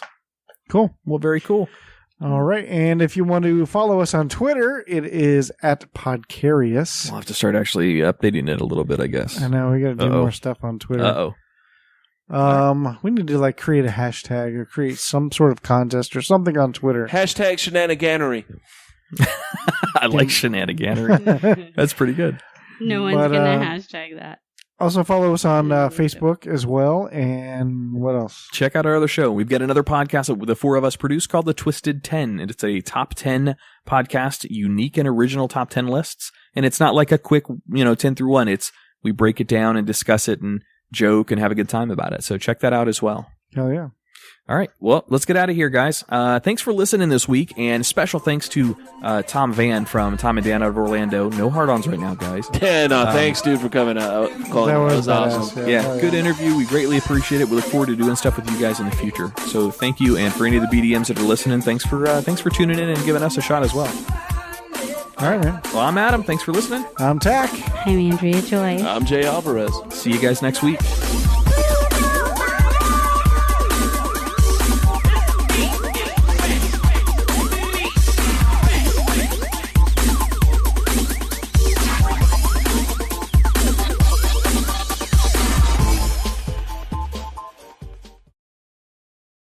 More than terrestrial radio. So now it's, a lot more accessible, a media form, than it was in the past in doing terrestrial radio. But when we started, we were like, okay, we're going to start doing this podcast. Daniel had a studio in his house, and we heard about podcasting. And Daniel, of course, he's a tech nerd, so he researched it all in one night. And then it's like, I can do this. Let's go do it at my house. 2 days later, we're doing a podcast and uploading it. And then people, because they had listened to us on the radio, they were like, oh, shit, you guys are doing like an uncensored show, just the two of you. Yep. This is super cool. And then it just started, very organically. And people started really appreciating the fact that we were just doing a show on our own. And I remember, the corporation we work for, they didn't even understand what the hell we were doing. Oh, I've listened. Like, I've listened to a ton of your shows talking about the issues that you might have run into with that corporation and not understanding the difference between internet broadcasting and FCC, regulated broadcasting, and the conundrum you guys got yourselves caught into. Those were some entertaining shows. I know it was stressful as hell for you guys, but that was entertaining as a listener of your shows. Yeah, thank you. All right, so a couple questions. So as a listener of, your entire podcast, I probably picked up listening around episode 30 or 35 on your original iteration, and of course listened to all the backlog, but I've heard just about every show I think that you guys have put out, at least for T&D, for A Mediocre Time and for Corporate Time. Oh, Adam, your erection's showing. Yeah. Hey, Tom, I might be fanboying out a little bit. Just saying. Don't let him give you shit. That's what Daniel does to me. You sound like the boss. You shut him down. No, I honestly just wanted to make sure my mic wasn't turned off. It seemed like he was having his own moment here. No, I keep him live, and that's I enjoy the banter in the studio more than anything else. That's why it's having that almost like brotherly love out of some of your co-hosts is important, because you got to be able to take shit and give shit, and it's in this industry you kind of have to. I don't mind being the nerdy guy that does that kind of stuff every once in a while. I'm okay with it. So, out of your guests and your segments that you've had over the past 7 years on the podcast, because that's kind of what I want to talk about more than your guys' radio shows that you've had in the past. But my personal favorites that I've heard on your show out of your guests, your interviews, and your bits, for sure was the Supervillains. I kept the Supervillains episode. I know you had two of them. I don't remember which one it was. I kept that episode downloaded for a long time and listened back to it because I'm a big fan of the Supervillains. Plus, you guys did a hell of a job during their interview. Sounded like you guys had a lot of fun. Also, the Bert Kreischer interview was by far, and I even commented on you guys and sent you guys direct messages. That was by far one of the funniest interviews I have ever heard on a podcast format. And of course, Daniel's IRS scammer phone calls. Those are already classics, and that's from a corporate time. What are your favorites? Looking back over your podcast in the last 7 years or so, what is some of the stuff that stands out to you? What's your favorite? Wow, that's a good question. I mean, you named a couple that are my favorites too. I mean, there's a reason why I always, stuck with Daniel throughout the years. He's the most talented person that I've ever met in my entire life. He's crazy as hell, but super talented. And I contend like the most talented radio personality in the country when he was on the radio, just because of his, natural abilities and everything he can do. So like his ability to do prank calls and everything is just, it blows my mind. Every time I work with him, the stuff he does, I'm like, God damn, he's just, supernaturally talented. But I'll tell you one interview that we did that a lot of people don't remember, but it stood out to me as one of my favorites. And I think it's archived now, and maybe we'll release it after we do this interview, just because if your listeners go out to try to find it on our website. But we interviewed the amazing Jonathan one time. Oh, I love that guy. Man. That guy is awesome. Yeah, and it was a couple years. It was one of our first, because I'll tell you the truth, like the partner in our company, he is actually a radio DJ, host. I was a stunt boy, for lack of a better term. I wasn't going to say the words Drunky the Bear or Dinky the Drunk. I wasn't going to bring that up. I was going to let you do that. No, I don't care. Like, we joke around about it, but that's literally how I started my career as an intern. But yeah, Daniel Dennis did radio for, God, he started with Ed Till back in like the late 90s, and then did Drew Garabo at nights or whatever incarnation Drew Garabo was back then, and then did the Monsters in the midday, in the late 90s. So he's been doing radio since he was like 17, 18 years old, his entire life, because he's a 40-year-old man now, stinky old man. Hey, man. We have a couple of those on this show too. I interned for him. I'm sorry. I only do other podcast interviews after I had a bunch of beers, so I'm keeping with their tradition. Hey, before we started the show, we might have imbibed a little bit ourselves. Just saying, that's how we roll too. So then I started as an intern back in like end of 2003, and then interned for him for a year in like 2004, back in when the Monsters first turned in the mornings. And then did that for 10 years before I left. But Daniel had done it for like a solid 15 years. So we both he had way more radio time than I did, but we both had over a decade. Damn. You guys have some history, that's for sure. So you guys launched your podcast, and I won't go into all the dirty details. If you want to hear that, become a BDM member. BDM, by the way, stands for Big Dick Millionaire. And right. It's a paid subscription to extra content from Tom and Dan, and it's well worth the investment, that's for sure. You guys switched to podcasting about 7 or almost 8 years ago now. Is that the right amount of time? Well, we did the podcast the same time as we did the radio show for a while. And it was always just a hobby side project type of deal. Back when we started doing podcasts, we never thought it would turn into the ability to make a full-time job out of it. But we knew that it was new technology that a lot of people were turning to, and we knew that Wi-Fi was, even back in 2009 when we started the podcast, we're like, well, shit. Wi-Fi and the internet is getting bigger and bigger. It's eventually going to take over terrestrial radio. This is going to be the way that everybody's going to be receiving content. So absolutely, let's start it, then. But we never thought how fast it would actually happen. And then you guys got in when the getting was good. That's for sure. Yes, it's kind of like YouTube and but really it doesn't matter. Once you're on, like you guys, you're on the internet, you're worldwide already. So now it's just a matter of, getting the world to listen. So everybody has a jump start.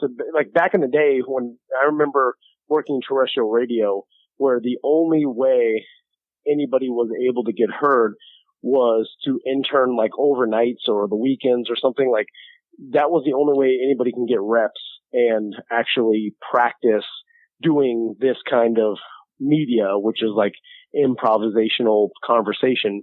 And so the only way anybody can ever get reps was like doing overnights or doing some god-awful shift that nobody wanted to do overnights. But now with podcasting, you could start up your own show and do it and then immediately within a couple weeks be in iTunes and Google Play and any other resource that if you can get, your show through a smartphone, then every single person can get it across the world, even more than a car. Oh, Adam, your erection showing. Yeah. Hey, Tom, I might be fanboying out a little bit. Just saying.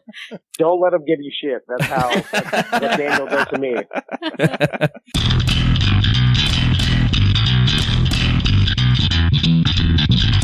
You're listening to Living Podcariously, bringing you real men's perspectives, unfiltered, unapologetic, and uncensored. Recorded live in the Living Podcariously studio in world-famous Cocoa Beach, Florida.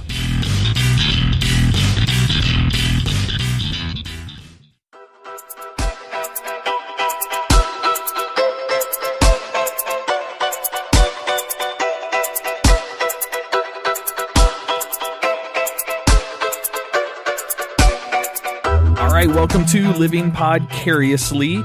We have a hell of a show in store for you guys this week. I am one of your hosts. My name is Adam. We'll go around the room. And my name is Tach. I'm Andrea Joy. It's Jay Alvarez. Oh, yeah. We are the foursome that brings you the force. I don't know a catchphrase there. I'm not good with those. The forced introduction. We're the foursome that brings you the forced introduction. Yes. Wherever there is an intro needing to be made, we will be there. I like that. You got something there. Every now and then, I drop a little bit of gold, man. Comedy gold. Oh, so we are not a political podcast by any stretch of the imagination. We are a burp and fart kind of podcast. I don't burp and fart. Well, the guys do. Three anyway. out of four of us. 3 out of 4. We're 3/4 of a I burp and hold fart my podcast. nose and close my ears. When you're trying to fart? No! Confused. However, She wouldn't know. She never does it. Exactly.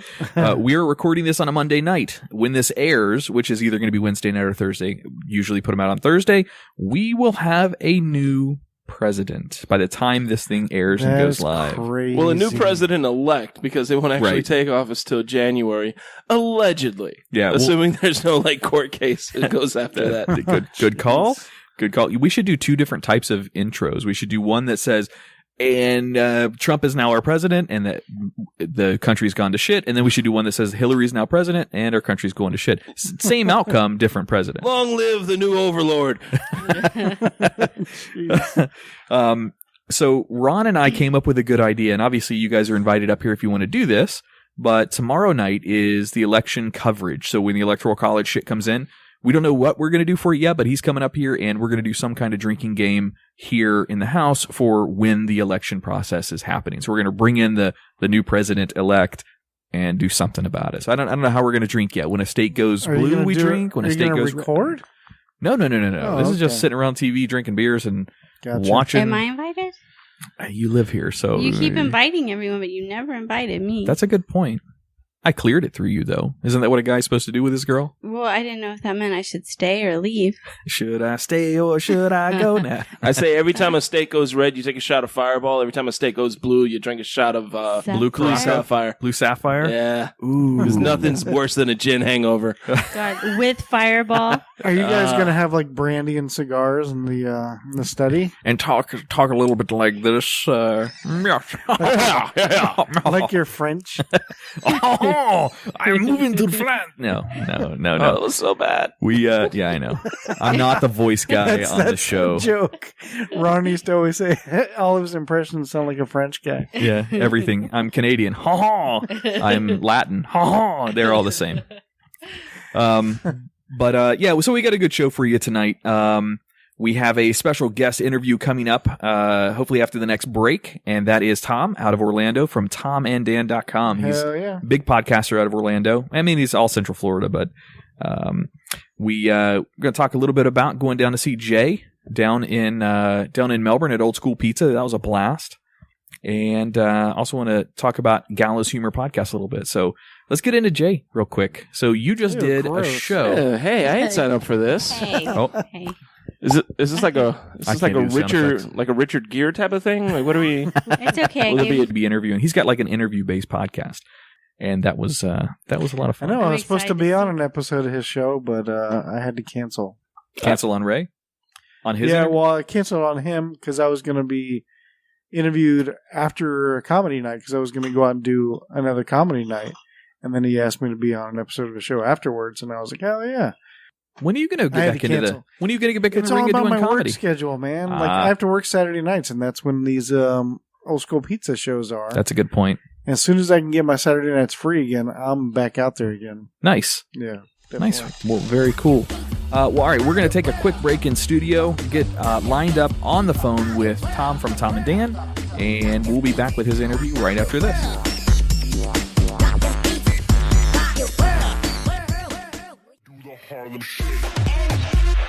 Hey, it's Adam. If you enjoyed the content or the cast of Living Podcariously, be sure to check out the other show we produce. It's called The Twisted 10. Each week, a host or a guest host takes over the show and brings their own unique and original top 10 list to the show. Here's a few examples. Top 10 crazy religious practices. Top 10 sexual fetishes. Twisted Guinness World Records. Top 10 possible human extinction events. And my personal favorite, Top 10 best or worst infomercial products. As you can can see, the content is all over the place for the show. However, it is a lot of fun to produce, and we hope you like it. As always, thanks for listening.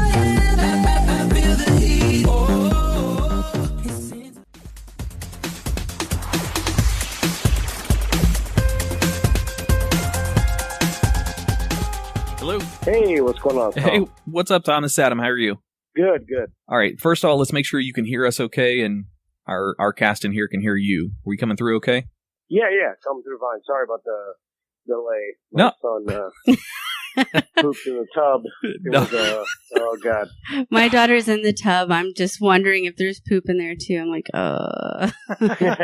On our cast here, Tom, by the way, do you want to be called Tom or TC during the interview? Tom is fine. Tom? All right, cool. In here with us, so me is Adam. That's who you've been communicating with. We've got co-hosts Tach Van Sickle over here. Yeah, how are you doing? How you doing? Good. Andrea Joy. She's our female on the show. I'm the female.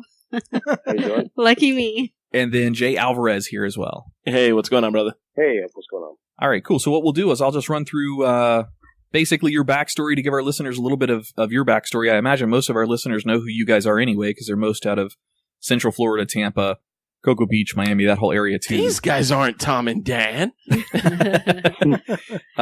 Then I've got some questions to ask you. I sent you most of them. Might have a couple at the end, but you've got the summary of them. So yeah, no problem. You're way more prepared than we ever are. you send me all the questions. I'm like, oh my God, have you done this? I'm like, I read 2 of them. I'm like, that's fine. All right, cool. So let's start off. On the phone with us right now is Tom from Tom and Dan podcasts. Well, tomanddan.com, and that's 3 different podcasts that I know of. So you fill me in where I miss here. A mediocre time with Tom and Dan, a corporate time with Tom and Dan, and what is the name of your guys' Orlando City soccer cast that you guys do? We pretty much call it Orlando City Soccer Cast, but okay, it's gone through a couple different incarnations. But Soccer Cast, Orlando City Podcast, but yeah, Orlando City Soccer Cast is what we finally landed on. Oh, very cool.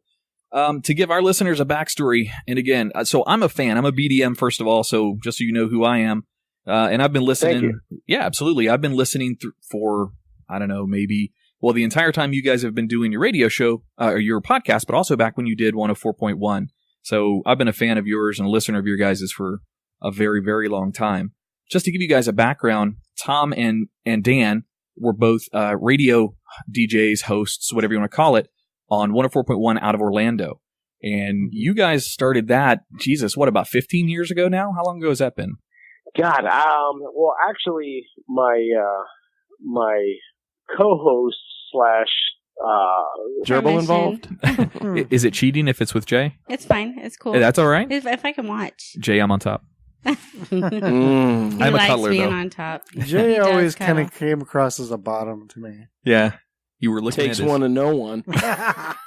You stop. Aw. So you guys did a comedy show, you and Ray Brito, I mean, and many other comics, obviously, but you guys did a comedy show down at Old School Pizza called The Bearded Bros? Bearded Bros comedy show. Yeah. It was a pretty cool concept. I didn't do anything. All I did was show up and tell a bunch of shitty jokes. No, Ray Brito put that together. That's all Ray's baby. He has grown that room, and both rooms at both Old School Pizzas. He is. I think we're actually doing the 1-year anniversary show this Saturday, which is the 12th. 11th? I'm way off on the 12th? date. No, the 11th is Friday, which is Veterans Day, so that'll be the 12th. Yeah, the 12th. Yes. Hey, I got one right. Get it right. Yeah, that'll be the 1-year show over at Old School Pizza by the FIT campus. That's the South one. Yeah. Yeah. And he man, that's his. It's so hard to get a room going and to keep it going as long as it even a year. So that's a big accomplishment. So yeah, it's a big shout out to Ray Brito for putting that together. And this last week we had, the Bearded Bros Comedy Show. It's just like every bearded comic in Brevard County, which is almost every male comic in Brevard County. Not hard to find a bearded guy in Brevard that does comedy, huh? Yeah, it's not hard at all. But yeah, that was a real fun show, man. So I've seen a ton of like, well, obviously open mics are what they are. Those are open mics. Your show wasn't, but I've seen a lot of open mics. I've seen a lot of actual, I don't know. It's a showcase. Produce rooms or a showcase. Mm-hmm. And then I've even seen like some, Improv Orlando comics and things like that. And I'll be honest, how many was it? 6 of you guys? About 6 or 7 of us, yeah. You guys had such a good flow and such good comedy and original comedy. And I'm not trying to, blow wind up your skirt, but it was a really, we're really already good show. getting into me. I mean, might as well. It was a really good, you guys all had unique sets. You were all, it just flowed very well. And my cheeks left hurting because of something else I did in the back. That's disgusting. We had a pretty good table we brought in there. Yeah, you did. You guys won me a free haircut, which, that's fun. Popularity contest. Yeah, that's all those comedy competitions are ever. They're all who can bring the most people. So you start stacking the rooms, you start winning the monies, and that works out. And we cheered for everyone else too. You guys did. You cheered did, extra actually. loud for you. When Ray, I talked to Ray a little bit about this after your guys' show, but Andrea heard during that show they were giving away the haircut, which was really cool. Well, Andrea, by profession, cuts hair and is a stylist and cosmetologist and all of this other fancy stuff up at Brent Allen. So she's going to start sponsoring a lot of Ray Brito's shows, giving away, some kind of package to come back up there, either for the comics and then maybe also some for the audience that there is there as well. So she's working her way into sponsorship for Ray. Yeah, nice. It's awesome. And that's cool to, it's always fun to have something to give away to the audience that's there. It gives them incentive to come out. It shows a lot of appreciation for coming out. You always hear it at every comedy show. Thanks for coming out and supporting live comedy. Because, otherwise we'd just be telling, dick jokes to a room full of other comics. So yeah, I'm going to give you some, Jay, too, for your shows to give out to your audience. Can you do that at a place like Gregory's? Would they let you there? No. That's when it comes to clubs, they're typically very careful and cautious about who they promote and who they do business with. It's really hard to get that going. Would some of the other smaller rooms accept those? Oh, smaller rooms, yeah, sure. They don't care. They're just happy to get people in the door most of the time. Yeah. Good call. Very good call. Well, Brent Allen's a very classy place, so you might check and see. Yeah, that's true. I did an interview, speaking of Ray, on his podcast called Gallows Humor Podcast. I might have ended up telling a few things that shouldn't have been aired, but that was a good interview. What'd you say about us? No, nothing about you guys. I don't think. I don't know. I might not have been all with it that evening. A little under the weather. I wasn't here, so I don't know what he said. Yeah, it was just me and Ray sitting down there. He came up here in our studio to do the recording. He usually goes with his traveling equipment to wherever his show is, wherever his guest is that he's going to.